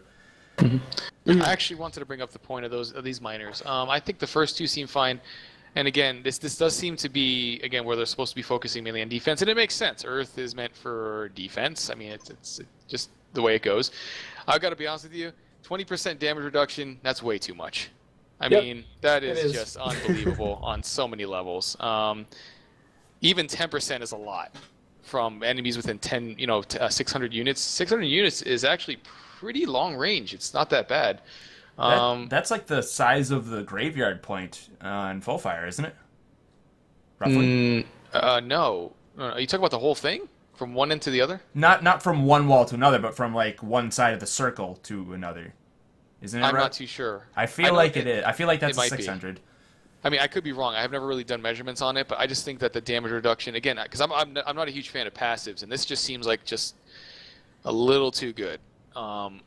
So, and again, it doesn't. And the thing that bothers me a little bit more is that this is always going to be on. It doesn't say anything about only being an Earth attunement. That's also a problem. Yeah, that's a good point. So this is a very problem. strong. This is way too strong. This thing needs to be dropped down to 10%, if anything. Or if you want to keep it at 20%, only work in Earth attunement. Yeah, I was going to say That would make sense then.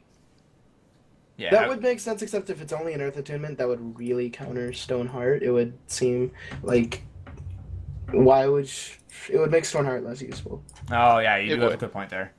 It would, but it's such a massive reduction for doing literally nothing. I mean, it's not to mention again, you're talking without taking into account Frost Aura, which is another 10%, Protection, which is another 33%. I mean, I don't know who's going to hurt you. And Protection stack. In No, fact, I don't know if Geomancer's defense and Protection stack.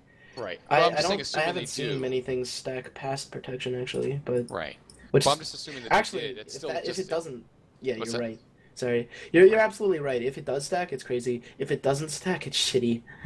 Well, it's not honestly, shitty. It's not shitty. It's still pretty good. It's still pretty good. Like then we'd have to worry less about Protection, but I have to do some math with. I'd be Frost okay Aura. with it if it was just only an Earth, and even then, that's still pretty high. But just regardless, yeah. Yeah. It's I don't yeah. This one has I'm right there with you guys. I think it should change in some manner, but I don't know how I would change it because there's problems with kind of a lot of the solutions. If you take it one way, you run into issues. If you take it another way, yeah, it's I don't know what to do with it.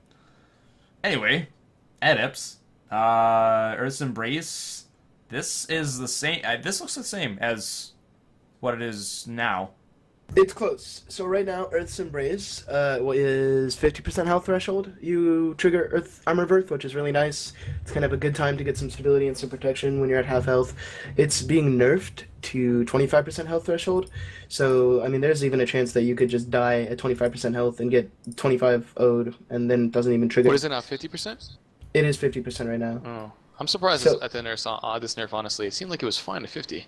It did. So maybe there's certain builds that I'm not very familiar with that take advantage of Earth's Embrace very effectively. But right now, Elemental Shielding definitely overshadows it, or Serrated Stones if you want Condy damage. Earth's Embrace is decent. I'm not quite sure why it was nerfed. Well, and I think it'll be quite a bit less useful getting that protection so late when you're about to die, like 70% or 25% health, you're almost dead. I was going to say, what if they were to up it to, say, 40 or like 35 or something like that? Make it, because, I don't know, 50 seems like a lot to be getting protection and 10 stacks of stability and break a stun. I mean, that seems like a little excessive at 50. But, yeah, you're right with 25, that seems too low. Like, you could just get crushed. That last 5k health or whatever, you could just get destroyed. So maybe make it like 40% health or something like that. Maybe not 50, but not 25 either. Yep, basically 25, I'd be worried that we get one shot. And 50 is potentially a little bit too high. I'd be perfectly happy with 35 to 40. 40 seems okay. I mean, again, I see both sides. It seems like it would be okay, but again, just looking at this, it's completely overshadowed by Elemental Shielding. Both of these two don't even compare, honestly. Because I literally just looked right back at Elemental Shield. I'm like, there's no way anybody's going to take anything but that, unless they do something with Elemental Shielding. So, but that's coming up. Yeah, that is. You do have a good point. Although Serrated Stones, kind of meh. Well, I mean, you gotta remember these are adepts, but at the same time, I don't know. Like Serrated Stones seems like it could be a contender if you decide to make an Earth LE or an Earth Spec LE. But the problem is, if you're taking Earth Spec, you're probably not going to be going for damage. Like I don't know. Serrated Stones seems like it's out of place. Like it seems like it would be in a better spot in another spec. Like fire or something with fire, more damage. Air. Yeah, one of those two. Replace Zephyr Speed with Serrated Stones. Oh yeah. Rename it. Done. More damage completing flow. More voted. I obviously changed the fleet, but yeah, I don't know. Serrated Stone seems out of place. It seems like since they're changing, it seems like they want Earth to be more defensive. Serrated Stone seems like an odd spot. So Earth is known as being defensive. Earth is also known as causing bleed. Unfortunately, our Earth bleeds aren't that strong right now. But I mean, if I look at my dagger, dagger skills right now. Churning Earth, 8 stacks of bleeding. Not that it ever hits. 3.25 second cast time. Ring of Earth, 1 stack of bleeding. If I dodge with Evasive Arcana, that's 1 stack of bleeding. Impale, 1 stack of bleeding. So not that great burning application, but Earth is definitely, there's some theme of bleed around there. Yeah, you do have a point there. I mean, with Strength of Stone, which we'll hit in a bit, I mean, it's not like you can't have decent bleeds, I guess. Like, there's stuff to modify it, but, yeah, I don't know. I've never really liked that aspect of Earth's design where it's bleed and toughness or whatever. It seems like thematically it makes sense, but mechanically it's really wonky. Like, I don't know. Like it feels like they should do something to reward that bleed aspect, that bleed theme of the line more than just a conversion trait or a gain X stat trait to buff it up. I don't know. It's definitely a little rough. I mean, our bleeds are pretty long, so the extra hit. So if I hit somebody once with my bleeds, it's like 8 seconds, 12 seconds, that kind of duration. So the extra damage against a bleeding enemy could be kind of nice, but it's super easy to cleanse, and it's not a whole lot of stacks of bleed. Maybe if it was like something, if I bleed somebody, then I get something else a little bit more interesting. But it's borderline mediocre right now, but it's not terrible. Mm-hmm. Yeah. Now, I guess to play devil's advocate for serrated stones, we don't know how PvE is going to look in Heart of Thorns, and there could be situations where you want to make a build that you want more defensive, or you want something out of the Master and Grandmaster traits, but you don't really want Earth's Embrace and you don't really want Elemental Shielding for whatever reason, and you want more damage. Like, I guess I could see in that situation where you would want to go with serrated stones, you want that damage. And even maybe in a PvP or World of World situation where you're not really interested in Elemental Shielding or Earth's Embrace. You want defensive stuff later in the line, but you want a little bit of damage. Like, I guess I can see where they're coming from with the serrated stones being where it is, but I don't know. It seems weird to me where it is. Yeah, so it's, if you can keep up the bleeds, it's like an extra, 10 seconds of 5% damage. So it's, I definitely could see some use cases in PvE. That's a really good point. Yeah, well, I did think of something. What if they changed the damage increase to your bleeding damage is increased? Not, maybe make it like 10% or 15% or something, and it's bleeding damage instead of you dealing more direct damage to bleeding foes. Numbers are numbers, but I mean something like that. Change the design where it does. The math would definitely have to be done. I don't know. 5%. It's hard to say. It's really hard to say. It's a weird trait. Yeah, I don't know. It might. To me, it would almost seem like thematically that would make a bit more sense, where your bleeds deal more damage instead of you just do more damage, more direct damage. I think this trait is kind of an ode to the fact that they want Elementalist to deal both condition and normal damage. So maybe there's some level of thematic correctness there. It's hard to say. I don't know. Yeah, serrated stones is weird. And then Elemental Shielding, I mean... Needs to die in a fire. Sorry. But Necros, man. You're not sorry. You're not sorry. I'm not sorry at all. Needs to die in a fire. Honestly, I don't know what they should do with this. I still think it's just a ridiculous adept, but... Yep, it's very strong. It is very strong. But now, to get it, you have to spec wholly into Earth, so you kind of... He does have a point, Arcane. I mean, now if you want Elemental Shielding, you have to go down Earth. You can't. But you did before anyways. That was the thing. Yep. Yeah, so, but... I mean, you're really not losing anything. You're gaining even more because, again, you're still getting the 3 trees, but everybody's getting the 3 trees, so everyone's gaining on top of it. I just think, again, with just the sheer amount of protection uptime, I mean, again, you have the lowest health pool, you have the lowest armor, I get that. You're talking, again, I play with the lowest health pool. It's not that great. I mean, I have armor, it's nice, but it's still just something that completely negates the overall squishiness theme that the Elementalist is. It completely negates it. And again, you do need protection. By all means, I'm not saying you don't. It's just, I just think that it's a little too much. That's all. Okay. I don't know what they should do with this. They should lower it, change it. I have no idea. I just think that as an adept, I just think it might be a little too good. You guys tell me what you think. Well, I mean, one thing we do need to keep in mind with the whole Master Grandmaster thing is at 80, these are effectively just going to be the same weight. Like, you'll get all of them regardless. You'll get access to all of them. It's not like now where you can only get access to adepts while you're taking points and whatever because you're limited. Like, you will get access to all of these choices. So we do have to consider, like, it's not so much like the ones that are more powerful later down the line. You're not necessarily gonna be able to get those. They're all traits. They're not master, grandmaster, adepts. They're just traits. I think it's what you're getting at, right? Yeah, they're just traits, and they're gonna come with the entire package of that spec, that specialization. So right. I mean, I don't know. Elemental shielding, I think it's fine there. It's because you're giving up an entire specialization slot for Earth, and if you're just doing that for elemental shielding, yeah, it's powerful, but the opportunity cost is actually fairly large. I would think. So I mean, yeah, right now all Ellie's go down Earth, but the thing is, like with DD Celestial or whatever, they're only going 2 into Earth right now.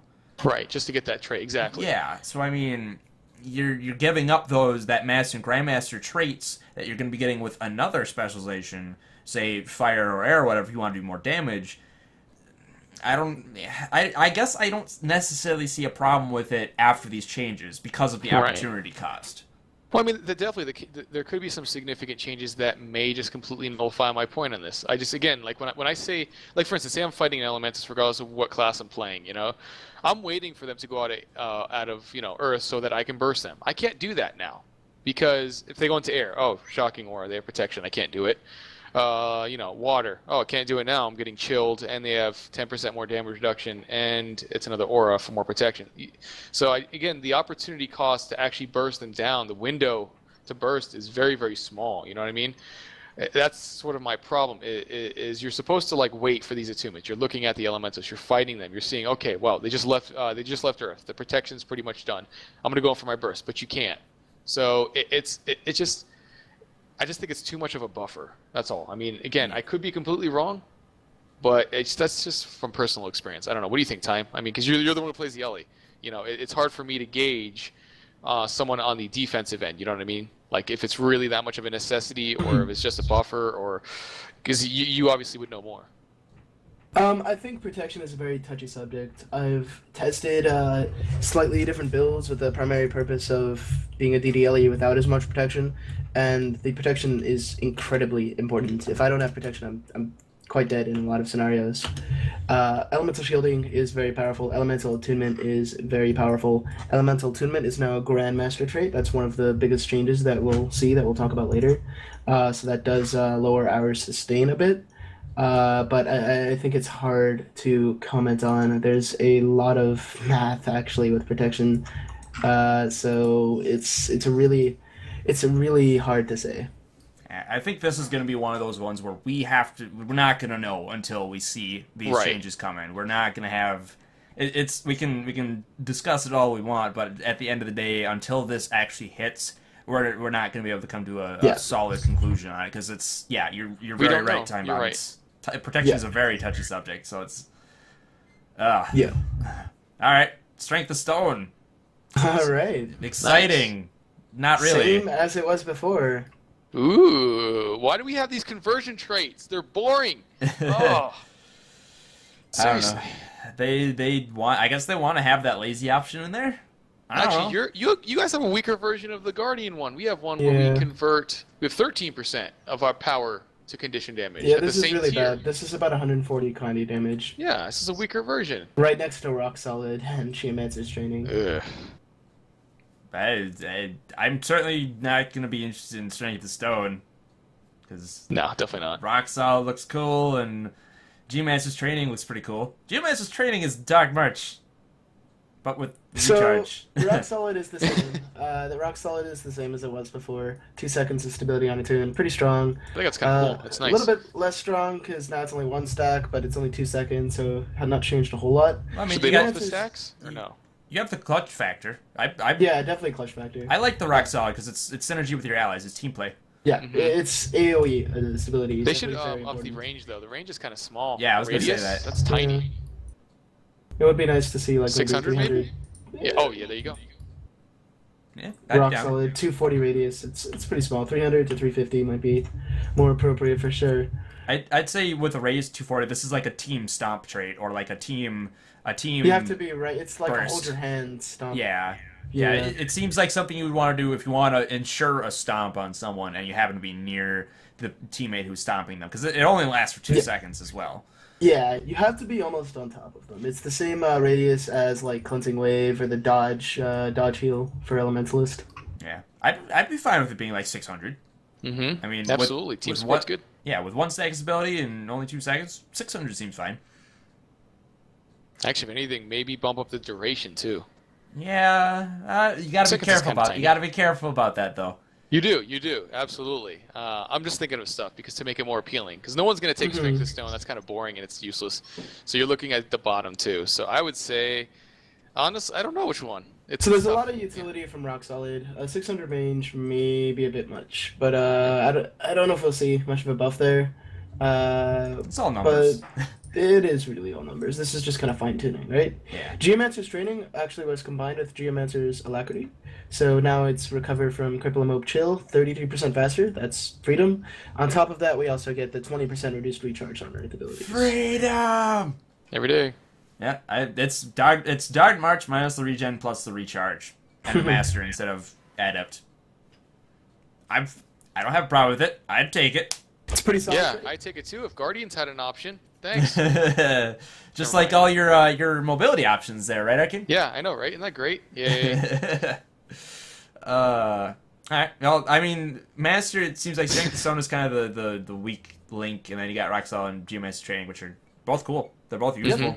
I'd choose between those two in a heartbeat. Yeah, it's a tough one. Yeah, honestly, really tough. And that's what you want. You want competition. You don't want to just go into a line and say, "Oh, I know exactly. I'm gonna take that one, and that one, and that one." You have to think about this one. That's nice. Yeah, for sure. Unless you're like what they're doing with Warriors, where it depends on your build. Mm-hmm.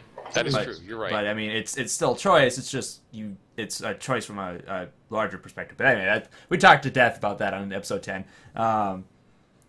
Grandmasters. Yes. Diamond skin looks the same. It is exactly the same. It's pretty strong now, so we do get it for quote-unquote free whenever we choose to choose Earth. It's really strong against pure Condi classes like Condi NG and Condi Necro. Conditions cannot be applied when above 90% health. And Pyromancer, yes. Right. I don't know how I feel about this one, dude. Because again, it's just more passive nature. You're not really doing anything. You're just putting on a trait. You're slapping on a trait and then... Yay. I don't know. I hate passive stuff, and this is, again, it just seems like the epitome of, you're not really doing anything. I mean, again, you're not thinking of this stuff. You're just fighting as you go along, and then... I mean, do you guys kind of see what I'm getting? I'm not trying to downplay... I wouldn't... Sorry, Shin? I was going to say, I see where you're coming from, Arcane. It is very passive, but at the same time, I feel like this fits the goal that they're going for, where Grandmasters are very build-defining traits, and Diamond Skin is very build-defining. Like, it's a thing. It's something that if you are dealing with it, you know it's there, and it makes it very different. It makes the fight very different. But I guess Diamond Skin has always struck me as one of those things where it's all right against most situations, and it's just a straight-up hard counter to like very specific matchups, like Pyromancer, like Condi NG, and you basically completely shut down those builds, and then everything else is kind of like, okay. But I see both sides of it. I can see why it's there, but I can also see why it would not be that cool, or why it's a bit of a problem trait, like you were saying, Arcane. It's very passive. What are you gonna say, Timebomb? It is definitely a passive trait in that regard, which is, it's never superb. But this trait is really good in 1v1s against specific Condi-oriented classes.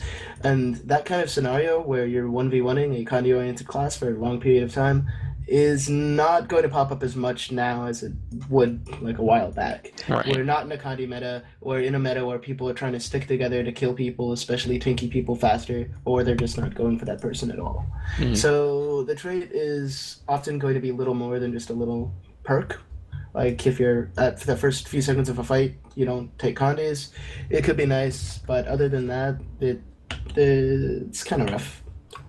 Now, I do like the kind of duality it has with Stoneheart, which is basically the power variant of it. Yes, very true. So, I mean, I do like that aspect. I like how you got, you want to be anti-Condi, or do you want to be anti-power crit?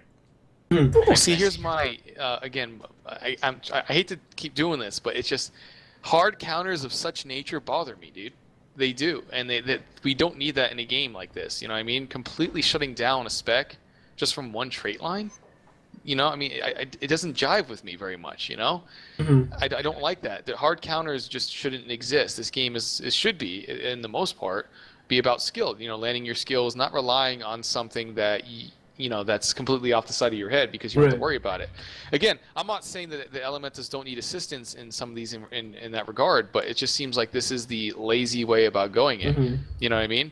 So I think a lot of this game is they try to balance around 5v5s, and in that regard, Diamond Skin, you know, it's nice, but it's not amazing. Is Stoneheart, it's only an Earth Attunement, and Stoneheart is you cannot be critically hit when in Earth Attunement. You can't do a whole lot in Earth Attunement, so it's more of a, oh shit, I don't want to die, I'll try to go to Earth so that I get protection maybe, so that I get Stoneheart, so that I can potentially take less damage and not die, because I'm out of dodges or whatever it may be. So it's kind of one of those things where if your enemy works as a team, they'll still be able to kill you without it being that much harder. It does hard counter, especially our ability here, Diamond Skin, does hard counter certain builds in 1v1s, but I mean, a lot of the times those classes just go to +1 a fight, and a lot of the times, I mean, they know which fights they can and can't win. If this LE Diamond Skin becomes meta, they'll know not to go after that fight in a 1v1. Right. Yeah. Now, what if, this is me thinking, what if they added some active component to both of these traits, to both Diamond Skin and Stone? I mean, Stoneheart technically has a bit of an active aspect to it because you have to switch to Earth Attunement, but what if they added some other mechanic, some other design thing that made these more active or more interesting, less of a passive thing? That makes sense. That's yeah, what you said. I can't really think of anything off the top of my head, but I don't know, something involving conditions with Diamond Skin, or something involving crits or power something with Stoneheart, where you do something or like changes up how you actually actively play when you have one of these two traits. I think that would help their situation. Oh, absolutely. That would be really cool. A little bit more active play, a little bit more counter play, a little bit less passive play. That would be pretty cool. Well, that's what we were going over before, and this is actually what I agree with, and I take back what I said a little bit when it comes to like Stoneheart. That only works in air and earth. Diamond Skin works all the time. That's, again, sort of my problem, is having something so strong work regardless of what attunement you're in. Maybe, again, that's why when I looked at Stoneheart, I'm like, okay, you know, it is hard countering, but you're not going to do much in Earth to counter pressure them, so it sort of makes sense. Whereas, again, having something work all the time. What if they made Diamond Skin only work when you're in Earth? What do you think about that? Oh, it would be terrible. Yeah, that sounds... Would it be terrible? That sounds really bad. Like, that does not sound like something I want. Diamond Skin is 1 or 2 auto attacks. That's one thing you have to remember. Sure, it's like no Condis is like, wow, holy shit, that's powerful. But is it 1 or 2? Because we're counting into Geomancy's defense with the protection you're going to get while in Earth. I mean, you're not going to... an auto attack for 1,000, 1,800 damage. I mean, you'll probably, right now, 1,800 damage. That's like one auto attack from a lot of people. A lot of the times they deal more, and then I'm below 90%. I can tell you, as a Hammer Greatsword Warrior, I destroy that threshold. Like, my first swing or two, it's just not... Diamond Skin is not a factor when I fight allies. It's... Yeah, it really... Like, unless you're running something with very little power, like a Pyromancer, you're not... This isn't going to really even factor into it. That's fair. Again, I just wanted to get more, other perspectives from it because, again, I mean, I see your points. I still don't like hard counters. I still think they don't have a place, but I can see how getting past that threshold really isn't so much of an issue. So, yeah. I think we've talked Diamond Skin and Stoneheart to death, and then he got written in stone, just kind of chilling here, being neglected. Yep. I think written in stone is interesting, but it still kind of has I don't know. It doesn't really have the passive aspect of it because it encourages you to use your signets because you're getting the passive effects of them anyway, even if you use them. So I see it in a lot of duels though. Yeah, a lot of staff allies use this. Yeah. I think Yeah, it's cool. so written in stone, passive effects, you maintain them even when you activate your signets. Usually this is not the case. This is combined with an adept trait called Signet Mastery, so now you get that 20% reduced recharge on signets as well in this trait. It's a good merge. The trait itself is decent. You have to look into like the passive effects. Signet of Water isn't that great. That's chill and kind of clear. Signet of Fire is decent. It's a long burn, like 9 seconds. With improved crit chance, like 9% improved crit chance. It's pretty nice. Signet of Earth, 180 toughness. So this thing is here, this isn't heavily build defining in my opinion. A lot of the passives aren't necessary, aren't build defining. So it's more of a this is nice to have kind of thing. So maybe it's like the trait is fine. It's just the signets are not so fine. What if they redesigned the aspects of those signets a little bit, making them a bit more interesting, a bit more useful, and then just leave written in stone as is? So the actives on the signets are actually pretty solid right now. Especially, I mean, Signet of Earth is one of our strongest utilities. That's a giant immob, isn't it? It is a 1200 range immob that you can barely see coming, half-second cast time, and the animation's pretty small, and it's a 3-second immob and 5 stacks of bleeding, 25-second cooldown. It's really strong. It's really strong. It's in a coordinated team, this skill could be killer if Elementalist didn't right now need 3 cantrips. Yeah, I mean, it sounds like what they're doing with a lot of skills is they're rebalancing them. So, I mean, the signets could end up getting nicer for allies as well. So maybe we could see that signet not be overshadowed by cantrips.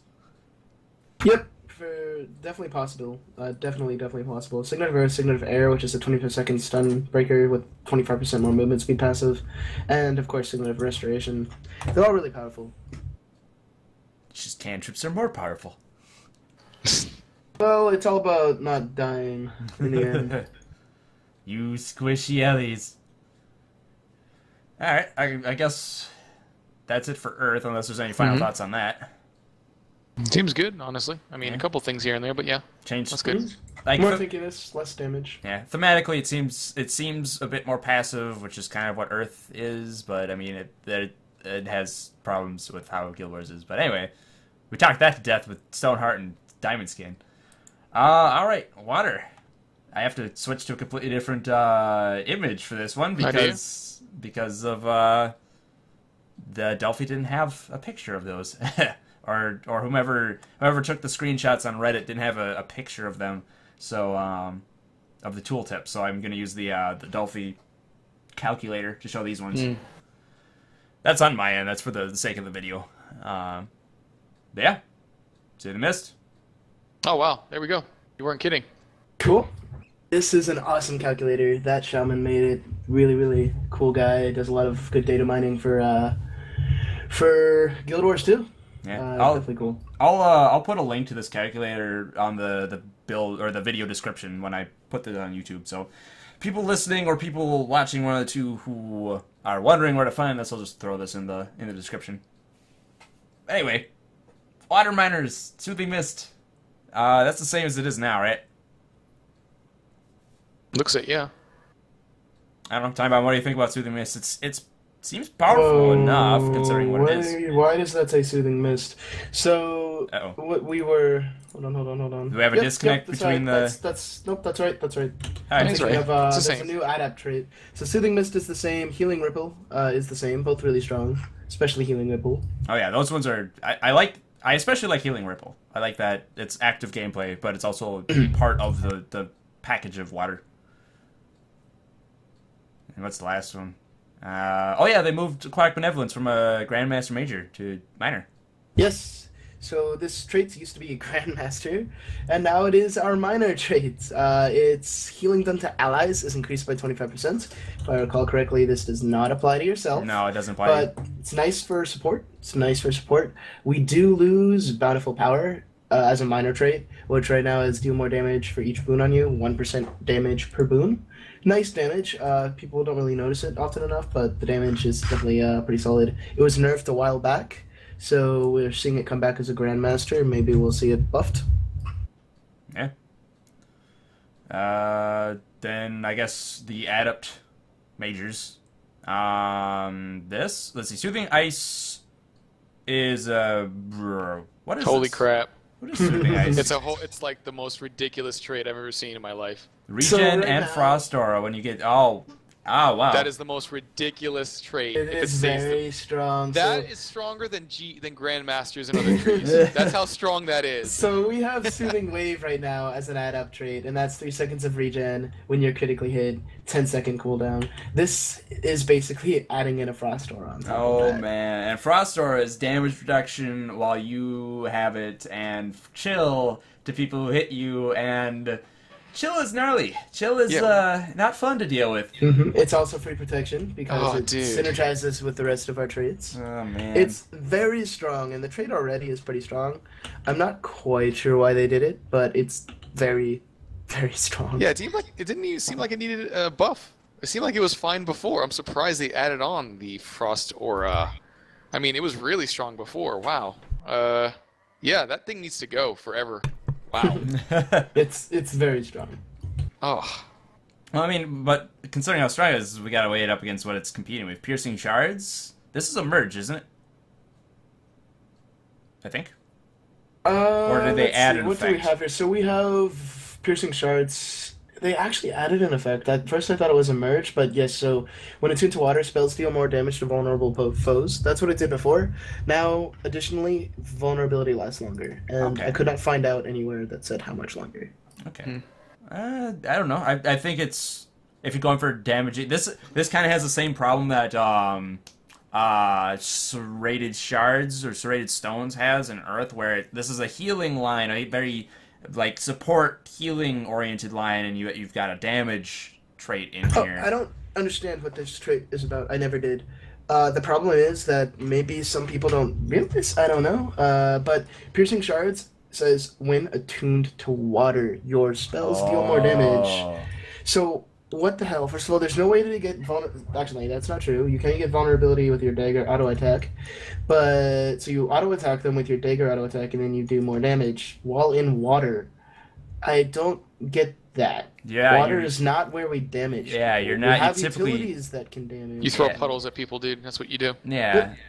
I was about to say, why when you go into, at least as a dagger elementalist, this is where I have used it. It's you're in, you heal, you blast might with Frost Aura, and then you're out. That's it. I mean, it's really it. Nah, I don't know. I have Cone of Cold. That's not terrible damage, but I don't want a trait to increase the Cone of Cold damage. Yeah, isn't Cone of Cold mainly used for healing? So it's 976 healing, and it's 1,000 damage. It's pretty strong. Okay, so I guess there's that benefit. I don't know. To me, this strikes me as another why damaging traits in support / defense line. Yep. I mean, they want water to have some, like, one of the 3 options is supposed to be damage. I guess. I don't know what the thematic reasoning there is, but that is something they want. But this is a really odd trait for anything, for any damage decision. Yeah, it's weird. And Stop, Drop, and Roll. I don't know if I would take this over Soothing Ice. So, it's used to be a master trait. The only difference is that it was moved. It was underestimated, in my opinion. It's quite strong, but the problem here is that it's competing with Soothing Ice, and you're always going to have a Grandmaster trait, so you're always going to get that Con Declare with Soothing Mist and Cleansing Water. If you for some reason want to use powerful auras or bountiful power, maybe Stop, Drop, and Roll is a better choice since you actually get Con Declare. It's very nice. It removes Burning and Chill even when you're not in Water Attunement. So any dodge at all will remove those conditions. They are both very powerful and quite plentiful.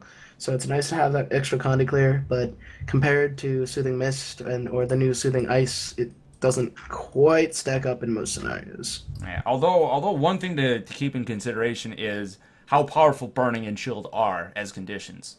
I mean, they are really nasty conditions to have. And I mean, considering the fact that they're changing Burning to stack, and if it stays with a lot of the damage modifiers it has, you're going to want to get rid of Burning.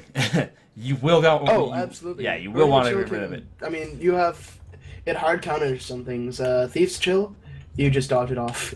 I mean, it's as close to shrug it off as it gets. It's pretty. I'm almost literally shrugging it off. I'm tapping the shift button and then it's off.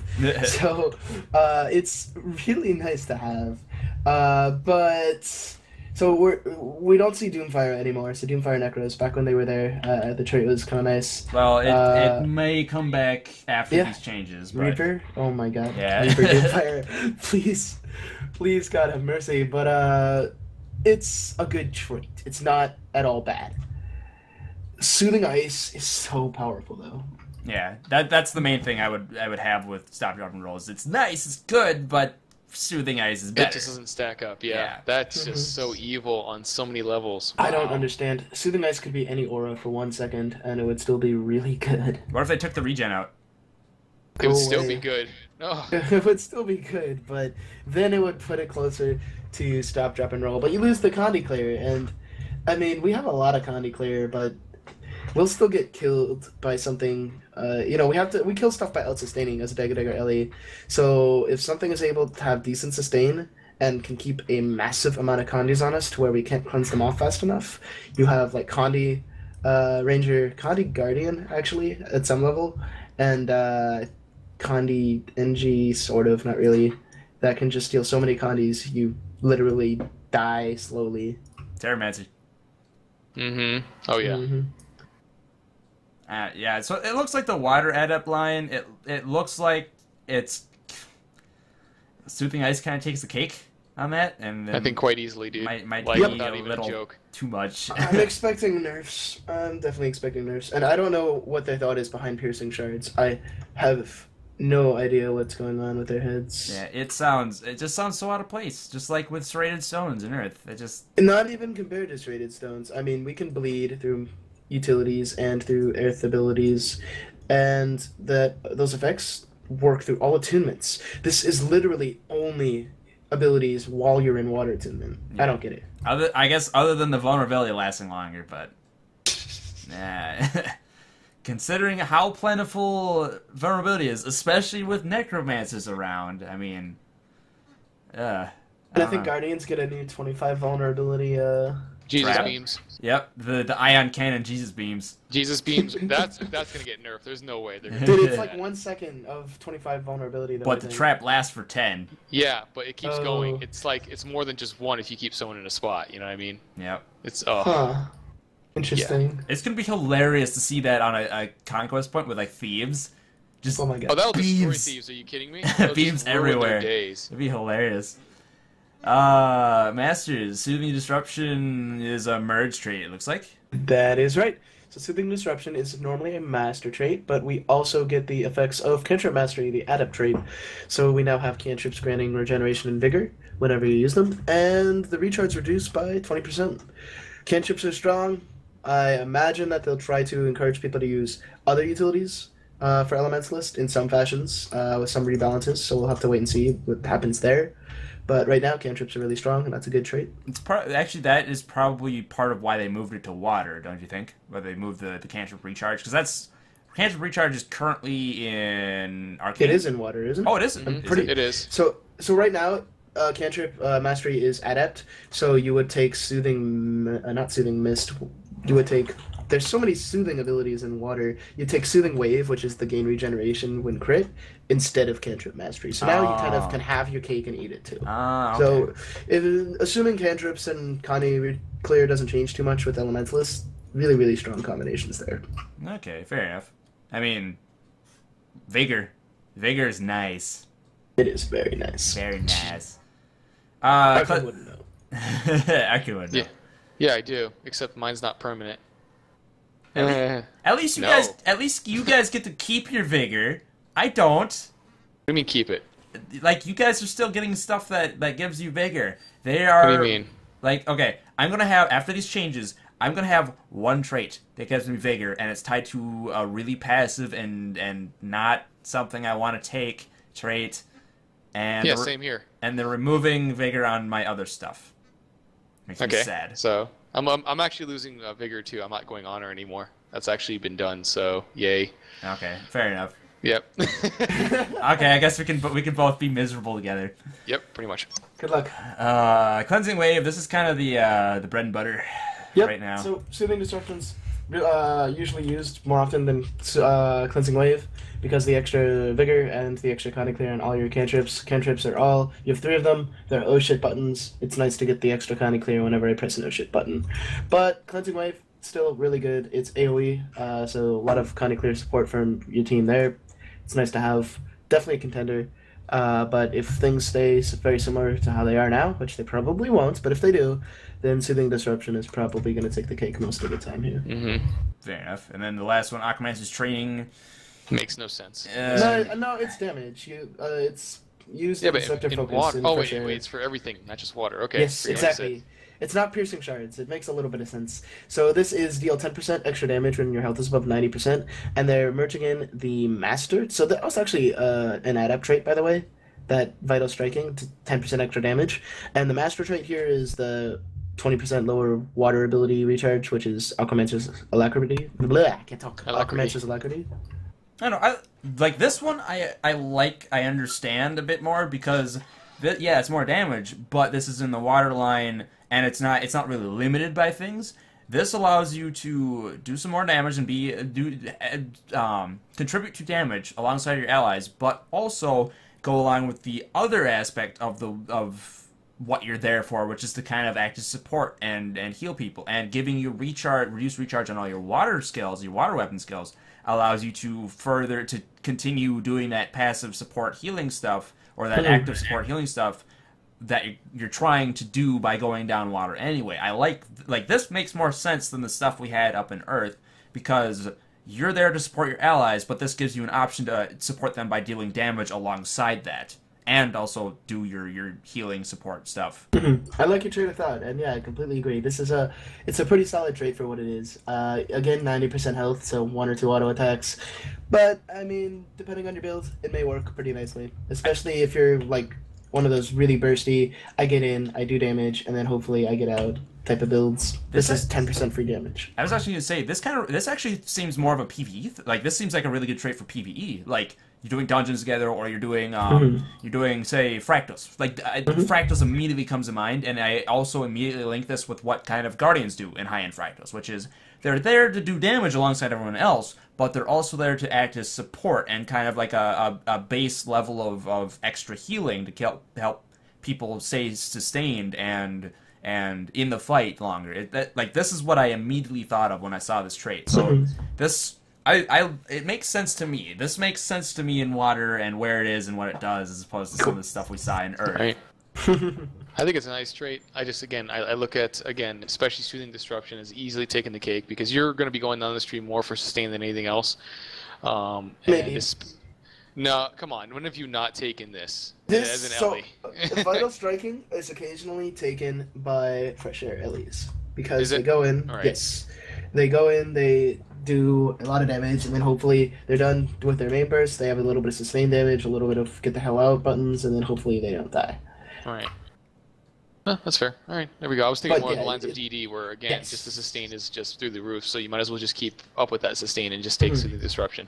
It's also trying not to forget staff here. I don't really know where most of this applies to staff, but I do know that Selly staff is reasonably popular for just general team support. So something to kind of keep in mind when we're going through all these. Absolutely. I've actually seen a fair amount of staff allies running around PvP recently. Absolutely.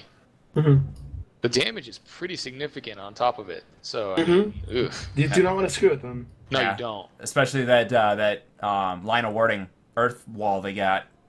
Oh yeah, wonderful. That is. Yeah, you know what? That's some bullshit. You stole that. Okay. Get it right, stole that crap. Please go cry to Carl or to another developer. I should, even though he won't give me stuff. That's okay. I just walk around. Done. Good man. Or I balance stance and walk through it and laugh at them while I smash their face. Pretty much. Grandmasters. Cleansing Water is the same? Yes? Yeah. It looks like it's the same. It is. Yes, Cleansing Water is the same, so that's remove a condition when granting regeneration to you or an ally. Most powerful. Grandmaster trait there for the most part. A lot of Condy clear for you and allies. Really, and really nice. There's no cooldown on this, I don't think, right? There used to be. They took like it 5 out seconds. because everybody stopped using it, so they removed it again. Oh yeah, this is that one they were saying like, oh, we're putting it back the way it was, or we're buffing it back again. And that's when DDLAs became viable again. That's how important this trait is. Oh, Viable or Meta. ridiculously nice. I like it. I'm surprised they did remove it, you know? Because it's like when you look at any other sort of trait that has an ICD, regardless of how small it is, as soon as you remove that ICD, it completely changes how strong that trait is. Even if They it knew has how a strong it was before. I'm saying even if it has a 1 second internal cooldown, if you remove that, it's just leagues better. It's amazing how that changes, you know? Definitely. The great Ellie nerf of 2012. Was it? Was Yeah, it probably 12 was. or 13? Where you guys got absolutely just nerf batted to death. Oh my god, Right I don't want to remember. Let's go back to that. Right lightning. Let's Sorry. open It's the still black nerfed, box. man. I know it's still nerfed, but I mean, you guys got a bone thrown to you with the whole. If you hit someone, it's 20 seconds. Yeah, they did give us that. It was pretty nice. I remember baseline 20-second right lightning. That infuriated me in World of World. Oh, it was baseline 15-second, man. Oh well, that would make sense then, and it's made it no less infuriating. When they initially increased it to 20 seconds, and it wasn't enough. And I noticed it a lot, actually. It's funny how many times I was in a fight and I would have gotten away if Ride the Lightning was 2 seconds faster cooldown, even at 20 seconds. So right now it's 40 seconds, and if you hit somebody, 20 seconds. I remember a fight, one of the southern camps. There was just this Elementalist that would bolt out, heal up, come back, and I couldn't do anything. And it just drove me nuts. It's annoying. Yeah. Powerful aura. This would be the nice. This It would is be nice. I like this one. I like this one. Absolutely, dude. Especially with the changes they're making to auras, I could definitely see this being as a contender for cleansing water, which is usually the mainstay, for sure. Absolutely, that's really nice. Yeah, and this also kind of plays into the thing I was talking about with Aquamance's training, where it's you're there to help do some damage, but also some support. And I mean, Dagger is kind of damage oriented. So without cleansing water, you lose a lot of Condi Clear, like a dangerous amount of Condi Clear. Powerful Aura is pretty nice for team support, especially in certain scenarios. The Shocking Aura, all the boons that you grant whenever you have good boons from traits on auras, that goes to all your allies. Really strong in that regard, but the Condi Clear that you lose is potentially lethal. Yeah, I don't know. Yeah, I'm maybe. thinking from a PvE perspective on this one. Yeah, PvP I would probably still want to go cleansing water, but I don't know. PvE fractals, I can see powerful aura being nice. Definitely, and that leads us to this interesting trait. So this used to be a Grandmaster minor trait. It's called Bountiful Power. Way back when, it was 2% damage per boon. And one of the nerfs that put Ellie's into the graveyard for a while was this is nerfed to 1% damage. And that lowered our damage by around probably 5%, which is sizable for passive damage boost that we just get for a normal build. So we don't actually know what the new percentage is going to be, but Bountiful Power is now our damage-oriented Grandmaster trait. Gain more damage for each boon on you. I think it's probably going to be 2%. If we're really lucky, 3%. It's going to be nice damage. This is empowered for warriors, but for Ellie's and a Grandmaster. I would hope you guys get it more than 2% because, or no, I mean 2%, but I mean empowered right now for us is 1% per boon, and it's an adept. I would think you would probably get more bang for your buck if this is going to be a Grandmaster. So we had that as a Grandmaster minor at 1%. Okay. They have And now to it's defend, just a especially plain the choice, yeah. Now it's a Grandmaster major, so it'll. I don't think it'll be 1%. It'll be 2 or 3. Yeah, you can't make this a choice and a Grandmaster and have it only be 1%. That's just too weak. So other than that, trait-wise, Blasting Staff was a trait that increased the radius of ground-targeted AoE abilities with staff. That is now baseline, so all your staff abilities, all your ground-targeted staff abilities are just plain bigger. It's pretty nice. Wasn't that Arcane? Or was that That Modern? was in our Adept Arcana ability. Oh, So okay. all staff allies had to use that. So now it's baseline. They don't have to worry about it. Okay, I was kind of thrown off by the segue you did there because I'm like, wait, that's not in water. But then I guess it works as a segue into Arcane because I mean that's the last one we got and it was an Arcane trait. Yes. Other than this, our Grandmaster not Bountiful Power. Aquatic Benevolence. No, what was it? Arcana. Did I mention Arcane Precision? Did we do Arcana, actually? No, we didn't. No, we haven't. It was We the haven't last gotten Oh, there yet. okay. Sorry, my document's backwards. Yeah. Yeah, I noticed one that when I job. was looking at. You had one job, Timebomb. One job. It's the order they released it in, man. I blame Dolphy. Alright. Well, jumping into Arcane. It looks like it looks like a lot of these are the same miners. Would I be wrong? Arcane Fury and Lingering Elements. So Arcane Fury, 2 seconds Fury on Attune, and Lingering Elements. Attunement bonuses linger after leaving the attunement. They are both the same. The thing is, Lingering Elements is largely buggy. So again, they're supposed to, your bonuses that you get from attunements are supposed to last 5 seconds after you leave the attunement. That could be potentially pretty strong, but it does not affect most of our traits. Right. It was supposedly thought that it affects like half of our minor, our adept minor traits and nothing else. But it really should be affecting a lot more. And it could be quite strong if they fully fix it, so we'll have to see what happens there. Yeah, I noticed this one floating around. Like, I'll be fighting Elementalists, and I'll see 2 attunement buffs up, and I'll be like, what? I won't really focus on it, but it'll just it'll bug me a little bit. It's like, It's what? there. Yeah. So that's Lingering Elements. Yeah, I don't know. It's... yeah, I So guess the interesting thing if is they fix it. that synergizes, if it works, which it probably doesn't, but that synergizes with, we saw Water had a really odd trait that was Vital Striking, now merged into something else. Vulnerable foes, you deal 10% more damage to vulnerable foes while in water, right? Something like that. Yeah. So that would work with Lingering Elements in an ideal world. So for 5 seconds after you leave water, if the enemy is still vulnerable, you deal more damage to them. Yeah, I guess, but that kind of forces you to go Water Arcane if you really want to get the max out of that one trait. But I mean, Yeah. that's kinda weird. that just trait. The problem is that trait. Something is really weird with that one. I don't know. And Arcane Precision, that is right. It's the same thing as what they did with all the other Grandmaster miners in the lines that used to have the profession cooldown reduction trait, where they rolled. Yep, half of it is baseline when you slot the spec, and the other half is from this Grandmaster. Mm-hmm. So where are we? Arcane Precision, chance to apply Condi on crit. Not that great. 50% chance. I think it's like a 15% chance to apply it. Pretty poor, but. Right now, if you spec all the way into Arcana, you get like 30% faster attunement recharge, something like that. So what's going to happen is your attunement recharge is now going to baseline to 10 seconds. Right now, I think our baseline is 13 seconds, and we can get that to about 9-point-something seconds. And if you spec into Arcana, then you are going to get a 15% reduced attunement recharge rate, just from that Grandmaster minor. So you're going to have about 8.5 second attunement time. Yeah, the Arcane Precision thing they're doing here is exactly the same as they're doing with every other class that has a profession mechanic cooldown thing. Thieves have it happening. They're splitting half of the 30% bonus to just baseline when you slot the spec, and then the other 15% is going to be on this Grandmaster. Effectively, for everyone who's level 80, it's not going to matter. This is mainly just like Arcane and I talked about this last time, I think, where it was.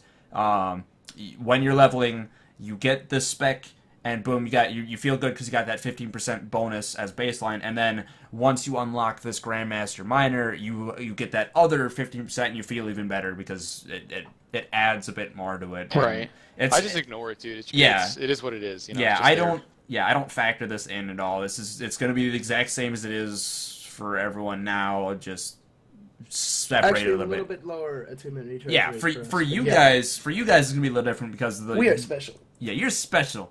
Indeed, you're special. Anyway, that's Arcane Precision. I don't know. You're getting it as a minor, so you're getting it for free. All right. Yay. I mean, So the Condi thing could be whatever. definitely. So next, that leads into our adept traits. Arcane Let's see. Energy is that a merge? That is a merge between Arcane Energy and Arcane Mastery. So we get Arcane skills restore 25% endurance when used, and they recharge 20% faster. Where is Arcane Mastery? just above water, dude. Are you actually looking at it in game? Yes. Looking at it in game. So right now, that's the merge of a master and an adept trait being merged into an adept trait. Mm-hmm. It's pretty nice for an adept. I mean, not bad. You get a cooldown reduction, and it means you can get dodge power back more. Yay. I don't know. I don't have a problem with it. It's not too bad. Seems interesting. It's inferior to the next one we're going to talk to you about, though, completely. Yeah, yep. I don't know why they allowed Elise to keep 5 second in total cooldown and then nerf Guardian and Mesmer to 10. That needs to be nerfed to 10. I'm sorry. That's what I've seen permanent, like literally permanent vigor on Elise lasting over 20 seconds. I'm going, really, dude? Come on. You're killing me here. You got your protection, you got your vigor. I'm like, what am I supposed to do? So that definitely needs a 10-second internal cooldown. Absolutely. There have been a lot of back and forth there. A lot of people feel that if that's lowered, then Elise will die way too easily.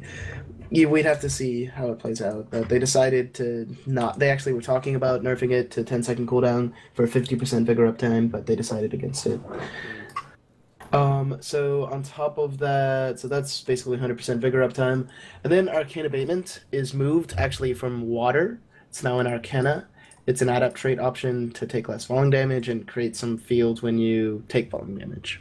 I feel like they should add something to Arcane Abatement. Because, okay, Warriors, we have Death from Above, and yeah, it's still only the fall damage trait, but it's just so good. It's AoE knockback with the blast finisher. Like, I can understand why they would keep Death from Above exactly as it is, because it's just good. It's really nice to have.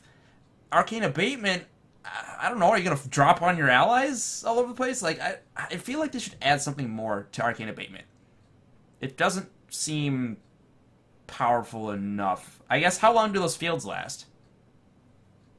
I don't know that it matters. I don't think it really does, dude. It's falling damage. I mean, we have the same thing. We need to stack might. Go run up to that cliff and fall down. That's so terrible. We have the same. You know, they should do the same thing that they did with Thieves, where they merged it to where, whether it's fall damage or when you steal, you get this. You know, so they need to add something else to it. Yeah. Like fall damage and something else, you know?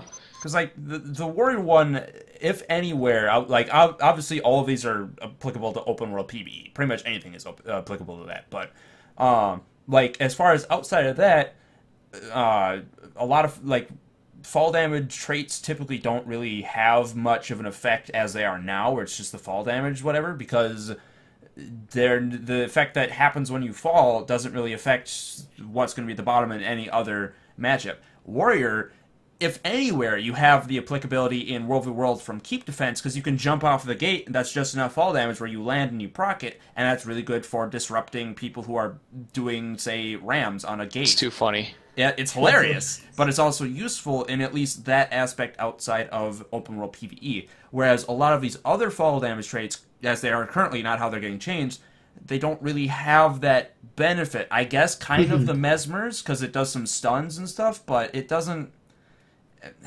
They need some... Like, these other traits outside of Warrior need something nice added to them, as far as I'm concerned. They don't feel like they have enough impact, pun intended, just as this, what, like, Arcane Abatement is right now.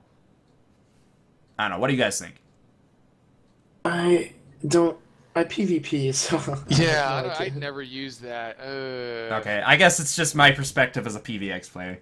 Right, that's fair. That's understandable, though. You know, it makes sense. But it's just they need to add something else to it aside from just that. Kind of like what they did with Thieves, and then maybe it could be much more appealing for sure.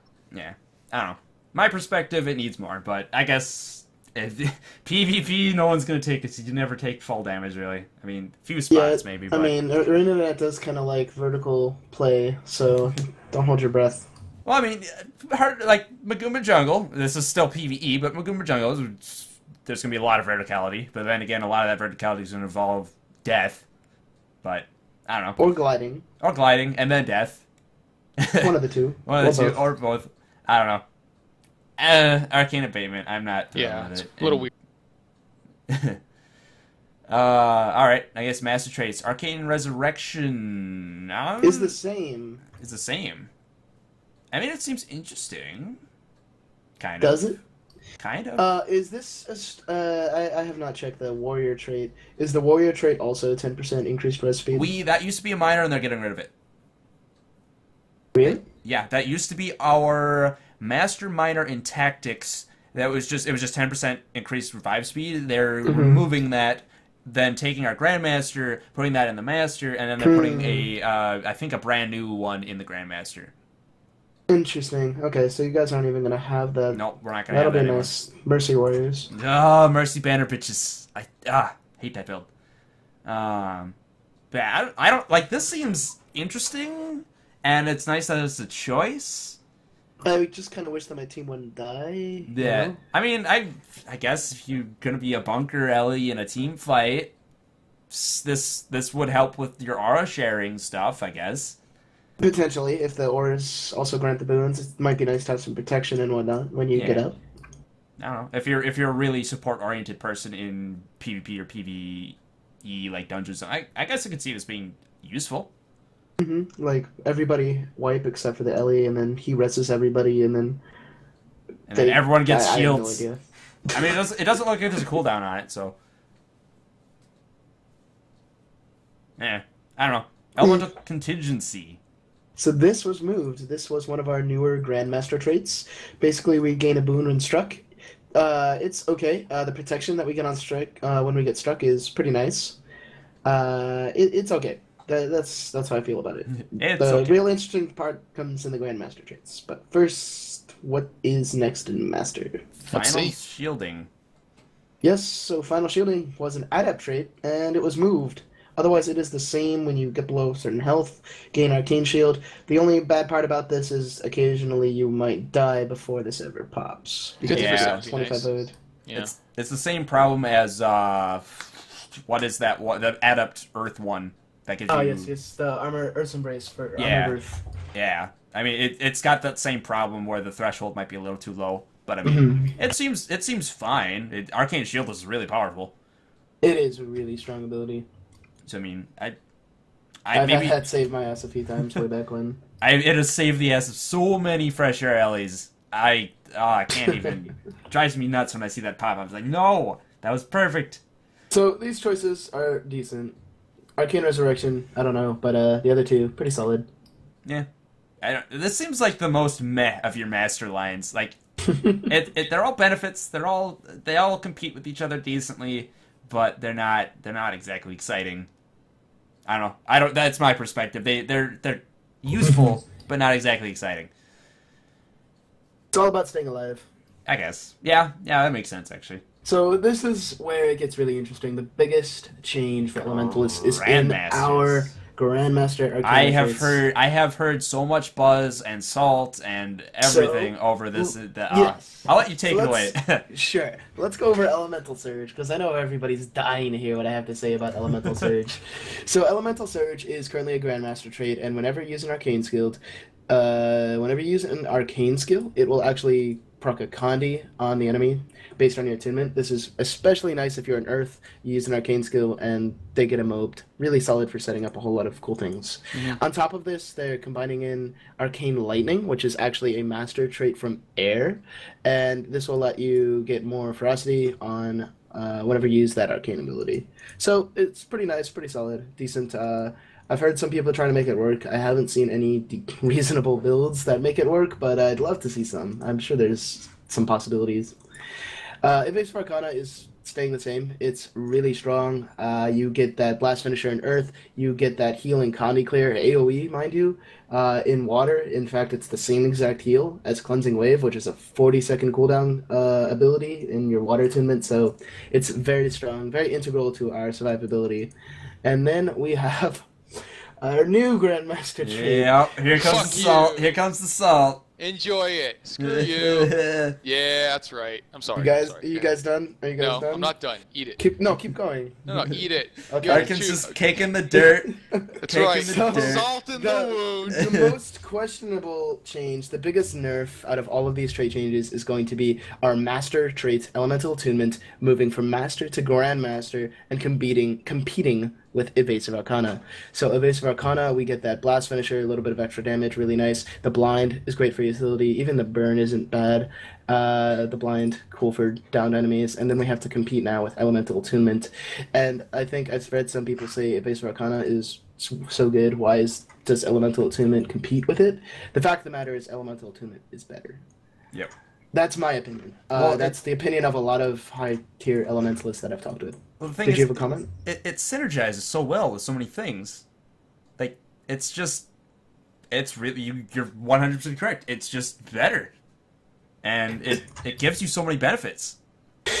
I've tried playing, basically, you can test this now. You can play with Elemental Contingency and Elemental Attunement right now. You can do that. You can test how this is going to feel. It'll be a bit different because if you're going to run the normal, what maybe meta, Earth, Water, Arcana, you're going to get the extra Earth damage reduction and whatnot, but it's rough losing a base of Arcana. The utility from it, the blast finisher is nice. The blind is cool to have, and if you can use it skillfully, it's really, really nice to blind people that are about to kill you, to blind CC, to blind downed enemies. Really amazing for that. And then you have Elemental Attunement, and you have, let's pull this out here. You have... Screw you. Yeah, you have Screw You. I'm so sorry, right now dude. it's a master trait. You're not sorry at all. I'm not. You need to eat the salt. We get 1 stack of might when we go into fire. We get 6.5 seconds of swiftness when we go into air, which is really nice, especially when you're starting off a fight, starting off a battle. You give everybody swiftness. Once again, this is all AoE. 6.5 seconds of regen when you go into water. That synergizes with cleansing water, so you get extra Condi Clear. And you get, this is the biggest thing about any class that uses this ability. You get, with Elemental Attunement, when you go into Earth, which has, if you're all the way in Arcana, it has 10-second cooldown, just about, you get 6.5 seconds of protection. Yeah, that's why you need to screw yourself. Yeah, that's why we need to screw ourselves, ladies and gentlemen.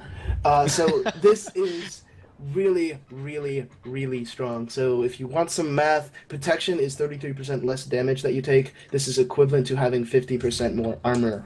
This is really, it's an incredibly strong and largely necessary boon for any sort of elementalist that doesn't want to die almost instantly.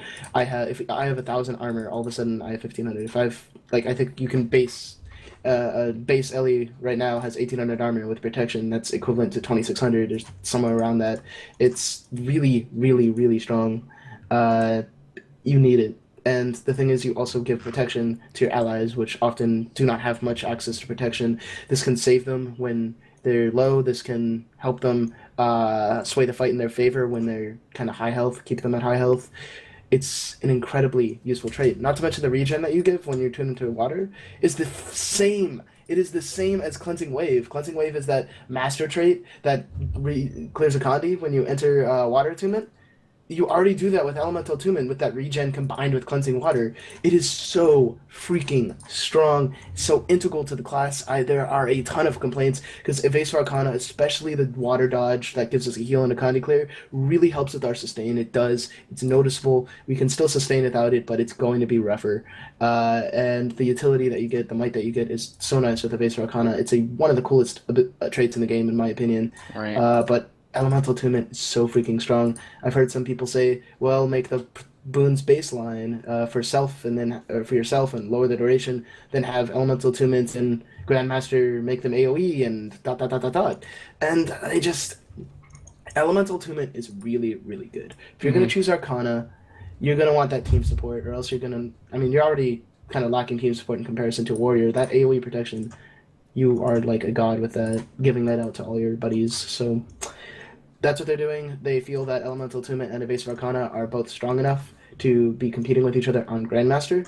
I don't know if they should be competing with each other for the Elementalist's own sake of their life, but they are both very, very strong, and they deserve to be Grandmaster in that regard. Yeah, this is... Salt. Well, I've heard this... I've heard a lot of what Timebomb's been saying from other Elementalists in the community, and having played Elementalist in PvP and whatnot, and Dagger and all that, I can understand why there's this concern and why there's a lot of this, because the Elemental Attunement is very powerful. Like you were saying, Timebomb. It synergizes so well with so many things. It just provides so many team benefits and whatnot. But at the same time, Evasive Arcana is very similar. It does that with like blast finishers or cleansing water type stuff, or cleansing wave, I should say. And that's a lot of team support or offensive support that you can do. And having those together helps make a Dagger Elementalist at least very, very rewarding to play with as when you're around one as a team, or like it's very rewarding to play well with these two traits. It makes it so you are focused on switching your attunements properly. It helps, I guess, raise the skill cap, or not skill cap, but skill floor of playing a Dagger Elementalist in PvP or whatever, and it helps kind of, I guess, bolster out the flavor and the feel of the build, or just that type of very active gameplay. And making you choose between the two does kind of take some of that away. It does kind of it takes one of those two cool aspects and forces you to choose. And at the end of the choice, you are left without some of that flavor. And it kind of, I can understand why there's salt. I can understand why this is a really big deal. I can understand why people would be concerned. And I'm not an Elementalist main. I just can't feel as passionate about this as, say, Timebomb or a lot of other people in the community could be, because I'm a warrior main. I care about the warrior stuff. I'm invested in the warrior stuff, but I can understand, I can sympathize with why there is this concern, this complaint, this salt, the whatever you want to call it, from Elementalists. I'm not really knowledgeable enough. I'm not passionate enough to really comment on what should be done, but I do agree that there's something here. If they're going to keep it like this, I'd say they should do something in the master line or the add-up line, something to recapture some of that flavor, recapture some of that extra meatiness that comes from playing around with the Arcane line, playing around with attunement swapping and stuff. That, I guess that's my perspective, is keep something there. Throw a bone to the Ellies who like attunement swapping like crazy, and who take advantage of the DD build playstyle. Give them something to replace what you're taking away by making them choose between Evasive Arcana and Attunement, because they're both really cool. I can understand why they would want to make them compete with each other, because they are both they change a lot about how you play, but having to choose between the two when you've been playing with them both means that you're taking away something. You're taking away some of that fun, some of that flavor, and they need, I say, throw something in. Throw something else in. If anything, make Arcane Abatement have something better. I don't know. But just add some. What do you think? All right, I'll be honest. Again, I'm going to play devil's advocate here. Actually, no, I'm not. Okay. You're going to hate me for saying this, but again, when we compete again for the two of both Elemental Attunement and Evasive Arcana, you already have 65% uptime on pretty much every single boon in the game. Permanent uptime on Vigor, permanent uptime on Might. The only thing you're not going to have permanent uptime is Fury. Literally. I mean, you literally have so much uptime on at least 5 boons in the game that I really can't sympathize, honestly. I understand that your class is meant to be boon-based. I get that. But and again, you have the lowest health pool, you have the lowest armor class, but when you add in that, that constant protection, that completely nullifies whatever armor value you just had. You are now a heavy armor class. So, I mean, it's hard for me to really sympathize. Again, like I was talking about earlier, it's very difficult for me to spike down a DDLE. Once I see them running out of Earth, I'm like, okay, time to burst. They don't have protection. Nope. Auras for days, and then protection for days. It's very, very difficult. Now, obviously, not for days, obviously. We'll still have them. Excuse me. We'll still have that much protection. Yeah, you're still going to have that much ridiculous protection anyways. So, I mean, I mean, I don't want to get into the protection discussion, because it is a very good discussion. It is a very passionate discussion. It is a very math-oriented discussion. But I think we'll just be going on for hours. Yeah, we already saw some of that with But Earth. let me make my point then. And again, I'm not trying to be rude. And this is to go back to our original point, was to have strong traits compete with each other. And by both of your volitions, we've confirmed that they are indeed strong enough to compete with each other. Now, obviously, whether they should be in the same line or not, that remains to be seen. However, again, with the way it is, again, and this is actually interesting, and we were talking about this earlier about how LEs are actually being pushed out for more Zerky comps. It's still a very ridiculously strong spec. It really is. There really is no, way around that. It is still too good for what it does. It still has too much damage for its sustain. So, and again, so do Shoutbow Warriors. So do Elemental or Celi, engineers. It's not a mutual thing. It's still.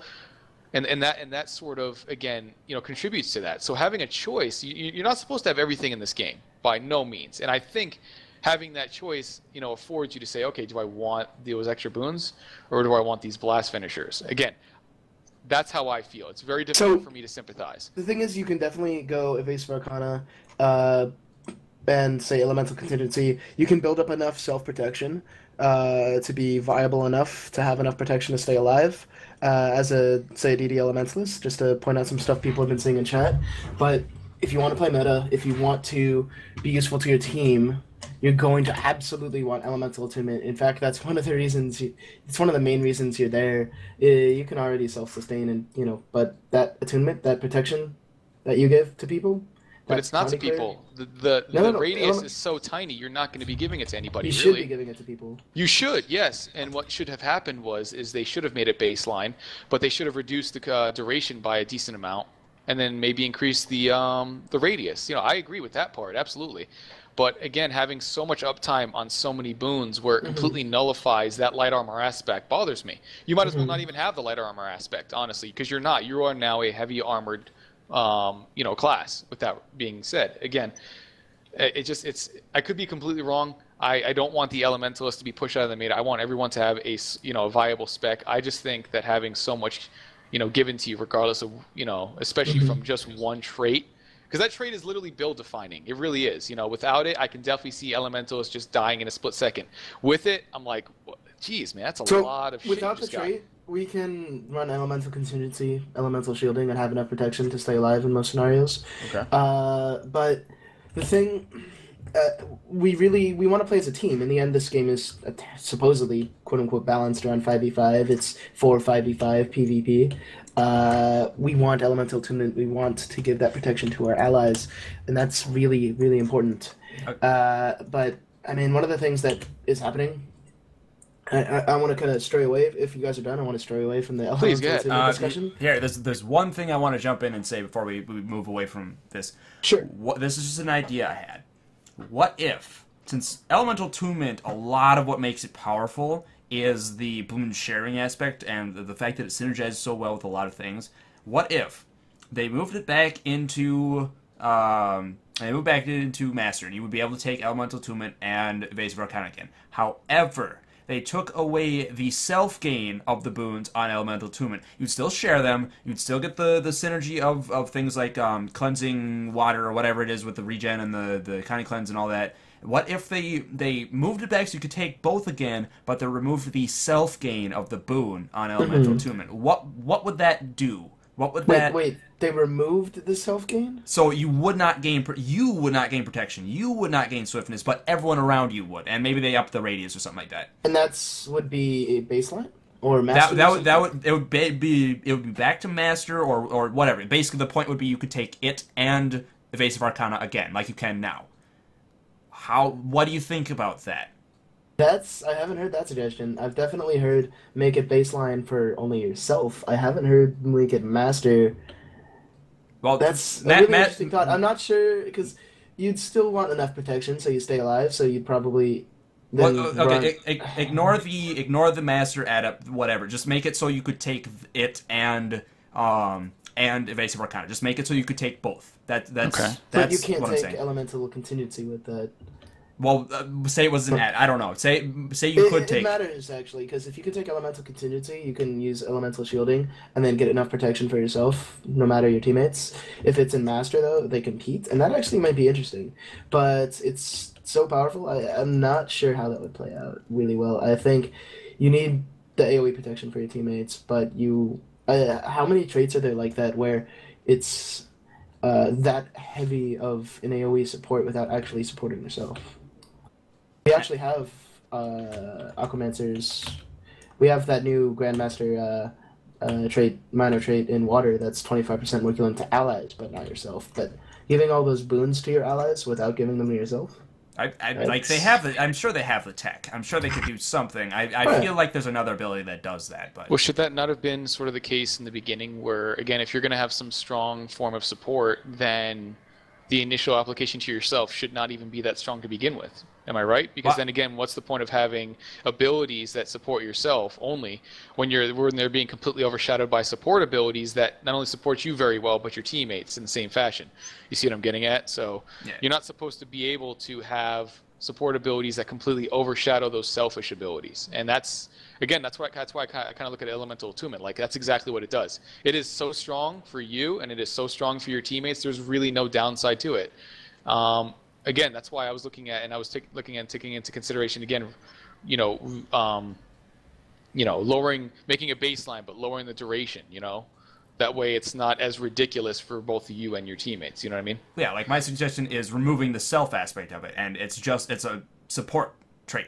It still has all of the synergy of what it has now, just minus on you, but you can take it alongside Evasive Arcana. That's what I'm saying. Oh. So yeah, maybe. Yeah, when you attune, like for example, when you attune to Earth, everyone around you gets protection, but you do not. That's what I'm talking about. But you would be able to take it with Evasive Arcana. That would be the change. Is you wouldn't gain the boon anymore. It wouldn't be a Grandmaster trait anymore. It would share the boon to everyone around you, but it wouldn't give you the boon anymore. But you would still be able to take Evasive Arcana alongside it. I don't know. That's a tough one. I mean. Again, it's just like what Timebomb was talking about earlier. Is you would still be able to maintain protection outside of that. Not that well, but yeah.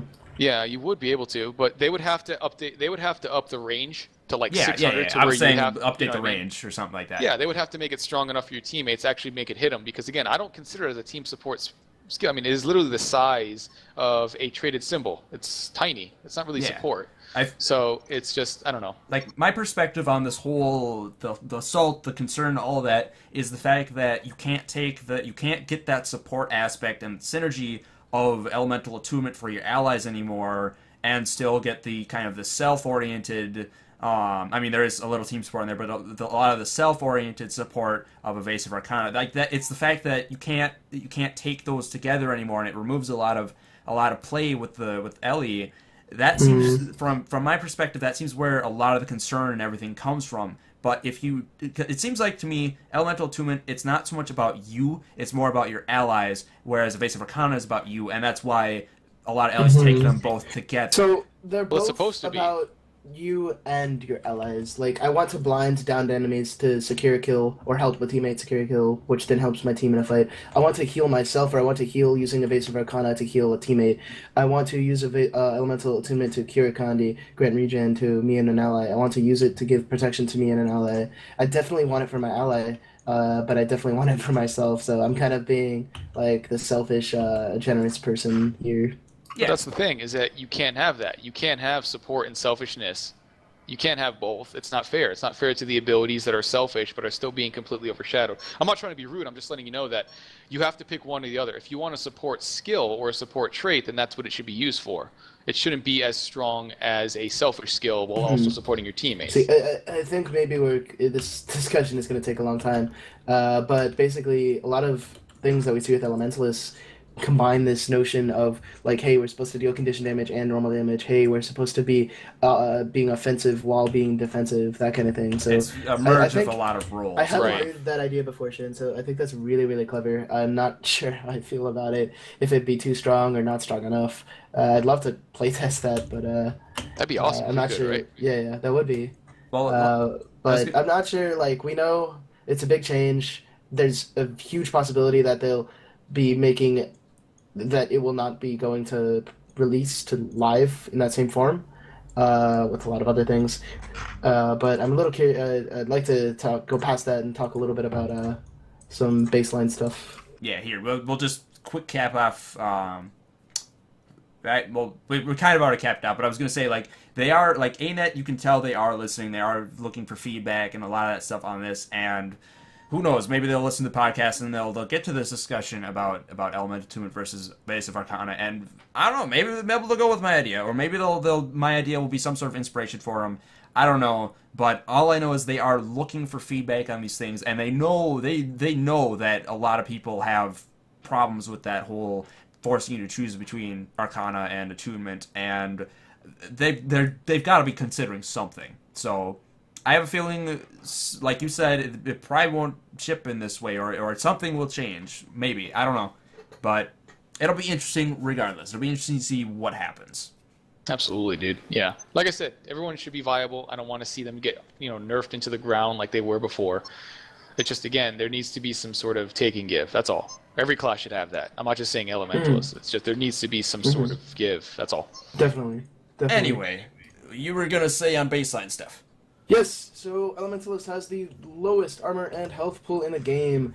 Every single profession is getting some baseline stat buffs. This thankfully includes Elementalist. I haven't done all the math yet to figure out exactly what our health might look like, but it's a really good thing. So the thing with health, and even more so armor, is that after a certain point there's noticeable diminishing returns, wherein if I were to get bumped from 2000 to 2300 armor, that would be much more noticeable change than if I went from 2600 to 2900 armor. If that makes any sense. It does, yeah. So it's really, really good thing that we're getting that. It would make something like a Berserker Amulet that much more viable. One of the biggest problems right now is our low health pool. We kind of have to run a lot in water. Now that that's going to be baseline, we can potentially focus on other trait lines, given merits other than just stats, which is cool. Mm-hmm. Yeah, I like the stats, but I like that they're not removing stats, they're just getting rid of that whole either need or kind of extra baggage that you get for going down lines for certain stats. You can run a crit line and not worry about getting extra crit because you want to build it elsewhere or whatever. You can build a glass build but take some defensive traits and still have very glassy stat. Like I agree with you. I like that where it's changing up how we're going to think about building stat-wise. It's going to solve some of the problems with diminishing returns and things, because it'll be raising some of the stat floors. I agree with you 100%. I'm really happy about the stat split. Actually, this is a question for both of you. Now, I was actually looking at Elemental. Actually, I was looking at all the low health tier classes, and I was thinking this would obviously be like a major undertaking, but as it stands right now, especially as a guard, I'm sure as an LEN, I'm sure as a thief, you're never going to see any one of those classes utilize an amulet that does not have vitality on it. We can't do it, because of that, because of that stipulation. So I would like to see eventually maybe have that sort of increase to mid-tier, but then obviously it would be a huge undertaking for balance, but you see what I'm getting at, where there are certain amulets that we just can't take because of the health threshold that we're at. So that's what this baseline increase will help with. I'm not sure by how much. It may be enough, it may not be. But the baseline increase should make other things that much more viable, which is really cool. I hope so. We might not even need to be made mid-level. I mean, after a certain point, it gets kind of annoying. If you have too much health as baseline, then it becomes harder to actually sustain yourself. Your heals don't heal as much, and, well, there's some math behind that, but it just takes longer to heal back to full. It's part of why warriors want to typically avoid vitality in favor of toughness, because we have such high health pool. Actually, not only do we kind of want to go more for toughness than vitality because we already have a high health pool, but it also makes things like some of our heals, the way our heals are balanced right now, we just don't heal for enough. Our health pool is so large baseline that the way our mending and healing surge heals are built at the moment, aside from part of surge, the final value anyway, the lower stages of surge and mending, for some reason they're not tuned high enough, and it's not enough. It is not enough because we have such a big health pool. Mm-hmm. Yeah. That's why, I like having lower health pools, but 12,000 is too low. I get backstabbed and then I'm dead, even if I have a ton of armor, because armor has diminishing returns. After a certain point, damage creep is really, really, really, really OP. And then we get into this concept where eventually we have so much damage creep that even no matter how many stats they give us, we just cannot have enough toughness. And so what happens is we start getting in a scenario that's kind of cool where you have to play really well or else you're going to die fast, and then they'll probably give us more tools to be able to counterplay, like high damage and stuff, and then we start seeing higher skill play, and even the sustain builds will start having to really watch their back if they don't want to get killed too fast. What he said. Yeah. I mean, I agree. I mean, the diminishing return on armor, I can understand why it's there, but at the same time, it does kind of... It kind of discourages certain theory crafting or certain build setups that, like, oh, I want to go super tanky with a lot of armor. Well, it's like, yeah, you can do that, but you're wasting stats after a certain point, and it's kind of... I mean... Yeah, I don't know. Diminishing returns has always been one of those weird topics that I kind of stay away from. It's not that common, I don't think. At least I don't think in like World of Warcraft. Armor, the damage algorithm's much more straightforward. So armor doesn't have diminishing returns, or at least doesn't have as much. It doesn't, but it really only matters for one character type, and even some of them are like it. Honestly, armor in WoW, and I know this is Guild Wars 2 podcast, but this is relevant. Armor in WoW typically isn't really built for. I mean, you can, but things like dodge, things like block, things more mitigating. The skillful kind of play, yeah. Stuff like that.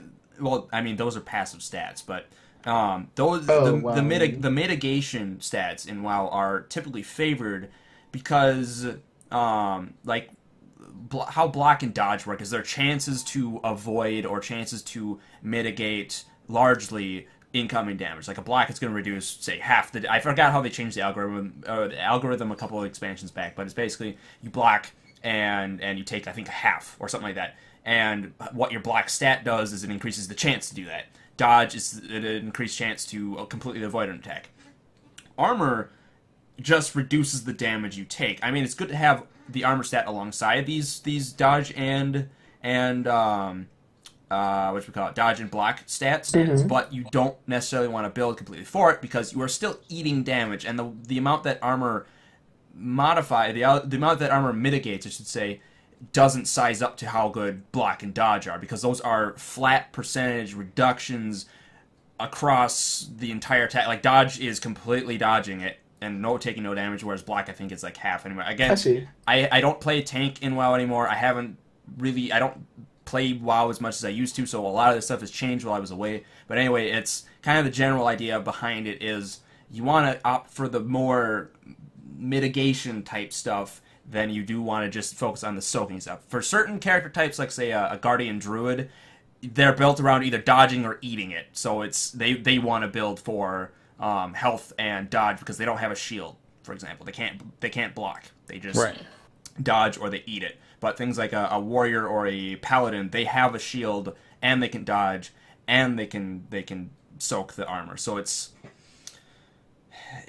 the diminishing returns thing is this is part of why I don't touch this conversation very often, because it gets very weird and it's very weird. It's very weird. And same thing with Guild Wars 2's whole armor diminishing returns. I typically just stay away from it. I build glass. I don't worry about it very much. I go full on damage. The big power. My mitigation is killing them before they kill me. That's my mitigation. That's smart mitigation, though. That's what it should be. You shouldn't be just face tanking shit. Absolutely not. You should be, applying your skills in an intelligent manner, outplaying your opponent, skillfully, and then that should be your mitigation. Is you killing them before they kill you, and again in an intelligent manner. I like that. That is awesome. Yeah, you, dude. Yeah, I don't like passive stats. Or passive defenses, I should say. I don't like passive defenses. I typically aim to build as actively as I can, to have as many active defenses as I can. If I'm going to eat something, I want to have control over whether or not I eat the full amount of damage or not. I don't want to worry about numbers behind the background or whatever. It's why I run Endure Pain so much, because I choose when I'm going to take damage and when I'm not. And I'm taking no damage, and then I'm taking damage again. It's not I'm taking 30% of the damage, and then I'm taking 5% of it. Like I don't deal with it. I just full on glass. I'll be in control of how much damage I'm taking. It's more fun that way. Yeah, exactly. It's more fun too. Yeah.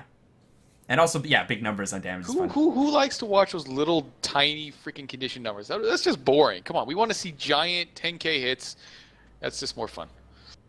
Yeah, I mean, people can give me crap about, oh, you're a warrior, you run heal sig. Oh, that's as passive as it can be. First off, I hate heal sig. I hate the fact that I have to run it. The main reason we have to run it is because it's our only viable healing. Like I mentioned earlier, Mending and Healing Surge outside of Surge's third stage, which has terrible. Healing Surge's third stage is so incredibly dependent on how much adrenaline you have and how often warriors have to use their adrenaline to stay in a fight and be effective.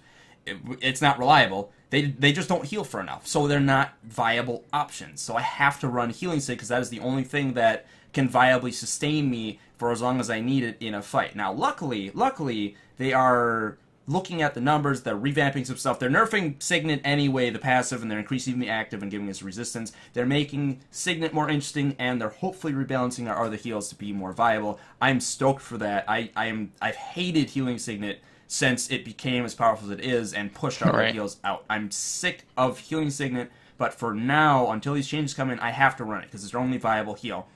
And then people could get in like, oh, you run Melangerie runes instead of, Holbrack, whatever. That's because I don't like stuns, and my builds don't. My main build doesn't interact with might at all. So what does Holbrack do me? Nothing. I'd rather get something and the condition reduction, like the toughness and the stun duration reduction, than just get the county reduction. That's it. And I don't in PvP. I don't even run either of those. I run Fury or Rage runes in PvP. So I mean, really? Yeah, Rage? yeah. I used to run like 4 into that and like 2 into Divinity when you could actually split them off. Yeah, when you could split them. Yep, yeah, that was awesome. Yeah, in PvP I run Rage. I don't even run a defensive stat. It's only in World of the World where I can couple that with food and traits and whatnot. But yeah, PvP I don't even run a defensive rune set. No, and that goes back to what we were talking about earlier, is making other skills viable instead of having just one healing skill that everyone's going to take no matter what happens, because everything else just sucks in comparison, Yeah, you're exactly right. There's a lot of situations balanced right now with heals where there's one viable option. There's one viable option. A few classes have multiple, like I think Mesmer has 2, but Warrior, Guardian, we don't have anything other than, Heal Sig and Shelter, respectively. I think Elementalist, you have, Timebomb, you have mainly Signet, but you also have, Ether Renewal sometimes, right? Yep. Yeah, but, like, you guys... The concept is cool, but Thieves just eat you up, stun. I mean, I should be dangerous. I should mention PvE, a lot of Elementalists I see using the blasting one, the new one, for more might gain and whatnot. It's a decent heal too, as far as I'm aware, because it's like you gain more for the more. You gain more healing with that blast heal for extra things hit, I think, or like extra. Isn't it? There's some extra bonus for doing something with the blast heal on Elementalist, that increases its healing more. But I know there's one Elementalist heal that people typically don't use. Oh, the Glyph. Yeah, that's pretty bad, dude. Yeah, I mean, like that's how the healing skill situation is in Guild Wars 2 right now, balance-wise. Is most classes have one option, some have 2, and if you're really lucky, like Elementals, you have 3, depending on the situation you're in. But with the whole reclassification of heal skills into things like physical and shout and whatever they're changing them to, it helps them synergize with more traits, it helps open up more doors, and hopefully they'll look at the numbers as well to make them all viable in their own way. Absolutely. Well said, dude. Couldn't have said it better. That is 100% correct. Trust me, when people get on me about Heal Signet, I have every reason to agree with them that it sucks, and I don't like it. But I'm stuck with it, and it sucks. Can't blame you, dude. You run it because you're forced to. Yep. I've never seen a warrior not run it. They die. They die, yeah. They die very quickly. They have no sustain. I feel bad for them. I do. Yep. So, just to recap, we have a few Ellie builds. There's Dagger Ellie, that is the one I am most experienced with. We're seeing a big nerf, potential nerf there. It could be very interesting, where Elemental Attunement is being moved to Grandmaster to compete with Evasive Arcana. We are seeing some changes to Fresh Air. Air Mastery, the 10% more damage, is getting removed. Bolt to the Heart is competing with Fresh Air, going to Grandmaster. We are seeing just the general increase in baseline. Could be nice for, well, Dagger especially, but even more so, it could be nice for Fresh Air Ellies. We are seeing, because of the stat changes and some other changes, Fire may be an option. I really think they need to keep looking over Fire. It needs to be made a little bit better to be made viable. Yeah, it does kind of seem It could be definitely a reasonable, potentially reasonable option with Fresh Air Ellie to add even extra deeps. Blinding Ashes, Fresh Air Ellie could be interesting. You could also do some sort of Scepter Ellie with some more support, potentially more successfully than you can now. So definitely some interesting things there. Some air, earth, water things that you could do with or air, earth, arcana things that you could do for support for Ellie, and a whole lot of stuff there. Staff I have very little experience in, unfortunately, so if people are looking for information there, do apologize, but it looks like it should be, I mean, you're getting the blasting staff baseline, and I'm excited to see what people do with staff, because it is underappreciated, it is quite strong, and it's not easy to play well. I've seen a bad staff Ellie and a good staff Ellie, and it's night and day. Yeah, dude. I know a guy named Josre. I think you know him. Josre. Dude, that guy is an amazing staff Ellie. Like, unfreaking believable. And it hurts. He is massive AoE cleave, just damage up the ass. It is unbelievable. It's awesome to watch, too, because of how he plays. So, yeah, absolutely. My night and day. I think I fought him in PvP the other day, and yeah, you're not kidding. He just wipes the floor with people. Yeah, I just... Positioning is extremely important as a staff Ellie. It's not easy to do at all. So that is Elementalist. Yes, it was. We did good. Yeah, I mean, this cast has almost gone on 3 hours, but I mean, this has been one of the more controversial, I think, specialization reveal trait change thing of all the professions. I don't know what you guys think, but from my perspective, this seems like one of the, or if not the most controversial professions to have these changes with, especially with the Arcana and Attunement one. So I mean, I'd say it was well warranted that we went even longer than we normally do. Yeah, absolutely. And it's always good to have these types of discussions. I completely agree. Yeah, and we had some really good discussions in there, too. Like, not even just about Elementalist, but just kind of general stuff. And it was good. It was good. And we didn't actually... Arcane, surprisingly, we didn't dip into any of the big conversations or big debates we had on previous episodes. Like, this was all brand new stuff. No, absolutely, yeah. Absolutely. It was awesome. I love it. All right. Well, I think you more or less gave your closing thoughts on all this stuff, right, Timebomb? Yep, those were my closing thoughts. All right. Well, hopefully some of this stuff makes it to the ears of the devs and the designers, and a lot of this concern is addressed, because some of this stuff has to have changed since they showed stuff off, since they revealed it to us. So hopefully they've already thought of some of the stuff we suggested, or maybe they'll listen to this and be like, oh yeah, that's a good idea. I don't know, but still, I like having these discussions with you guys. It's a lot of fun. But yeah, all right. I think with that, since we're running up on 3 hours. Yeah, dude. Yeah, we'll close it out. So first, Timebomb. Thanks for coming on, man. It was cool having you. Really good discussion. For having me, yeah, you're a badass. It was a lot dude. of fun. Yeah, like I said, you're very smart. And I know you want what's best for your class, and I know if it comes from nerfs or boss, whatever the case is, that So I get you, man. Absolutely. As long as I can kill guardians, you know. Yeah, you know what? That longbow's coming, and you're fucked. True shot to the true shot between the eyes, dude. Okay, so just really quick, that's the closing talk.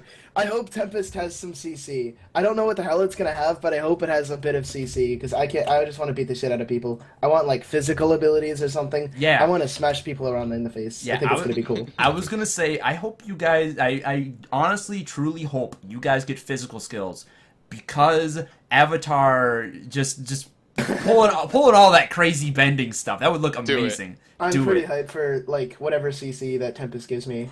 I'm hoping that it at least includes that. Yeah. Yeah, I'm just curious to see what's coming. I'm thoroughly impressed with what Dragon Hunter, Chronomancer, and Reaper are bringing. So I just want to know what the Warriors is, but that'll come later. Yeah, No, we're not gonna get anything. We're gonna get summons and AI, and I'm going to cry in a corner. Indian Warriors. Sadness. But anyway, yeah, thanks for coming on, Timebomb. Is there anywhere people can reach you? Anyone who might want to talk Elementalist stuff? Or I know you stream. I know you're known around the Twitch sphere. I'll definitely put your stream in the description info and all that. Definitely appreciate that. Yeah. Is there anywhere else people can reach you? Right now, you can primarily find me on Twitch. Message me on Twitch. We can. I do have Skype and some stuff if you guys want to talk about whatever. But Twitch, you guys have seen me chat. Timebomb0 is my Twitch username. I have been doing a little bit of chatting in between discussions or during discussions. I've seen you, man. So I do stream occasionally, not as often as I'd like, but primarily right now, Dagger Ellie. I swear I try to make it interesting. So it's a lot of fun. But just message me, come by, say hi. Thanks for having me, guys, and thanks for watching, everybody. Yeah, happy to have you. I mean, if anything like this comes up again, where there's some big elementalist thing, we'll definitely be sure to consider you to get you on the cast again, for sure. And Arcane, I guess, you got any closing thoughts on any of this? Any final comments you got? Well, again, it's interesting to see the specific changes done to Elementalist, specifically from the Arcane line. I was very surprised to see that. I was honestly expecting Attunement to become baseline, and then, they would go from there. But, and again, and this goes back to every single class out there is, strong traits should compete with one another, And unfortunately, as much as I hate to say it, and I'm looking at the Ellie traits as well, there's a lot of traits that I know for a fact that are going to be taken over the other ones right away, but there's also other ones that I have to think for a second, and that's the way it should be. Yep. You should have to be like, well, which one do I really want? Because these two are really, really nice. The choice, yeah, for sure. Yeah, we don't have that in a lot of cases. We need more of that. The choice between Elemental, Attunement, and Base of Arcana is kind of weird. Ragai pointed out they're both kind of team support and selfish at the same time in a similar manner, so a little bit of a weird choice, but anyhow. Yeah, I agree. I would rather have three choices that are all equally weighty, and you have to stop and think about it. Although there is also there's another ideal situation, which is what a lot of the warrior changes they're doing, where it's more of a macro build thing where it's like, okay, if you want to build like this, you can take this line of traits. If you want to build like this, you can take these completely different line of traits. And if you want to build like this, you can take this completely different line of trait. Like, every trait is equally useful, just for different builds. Like, right. I'm also fine with that kind of setup. But then again, to be fair, that is kind of unique to Warrior because we have weapons for days, and we can completely change up how we play based on the weapons we use and the armor we use. So I mean, for sure. That's true for everyone. But I mean, Weapon Master. Yeah. Anyway, so Arcane, what profession do you think we should hit next week? I mean, we're over halfway done. We got Mesmer, Ranger, and Engineer left. What do you think we should hit? We could definitely do Mesmer. That'd be fine. Yeah, I was thinking Mesmer too. So, yeah, maybe we can get, maybe Sup QD or maybe 0,000 or, I don't know. Sup QD would be a good choice as well. Yeah, I'm kind of leaning towards Sup QD. Well, we'll see who we get. That'll depend on who all is available and all that. But, yeah. So, Mesmer will be happening next episode, guys. Otherwise, thanks for listening. Thanks for watching on this episode of the Shin-Arken podcast. This has been episode 13 with myself, Shin, Arcane, my co-host, and guest Timebomb.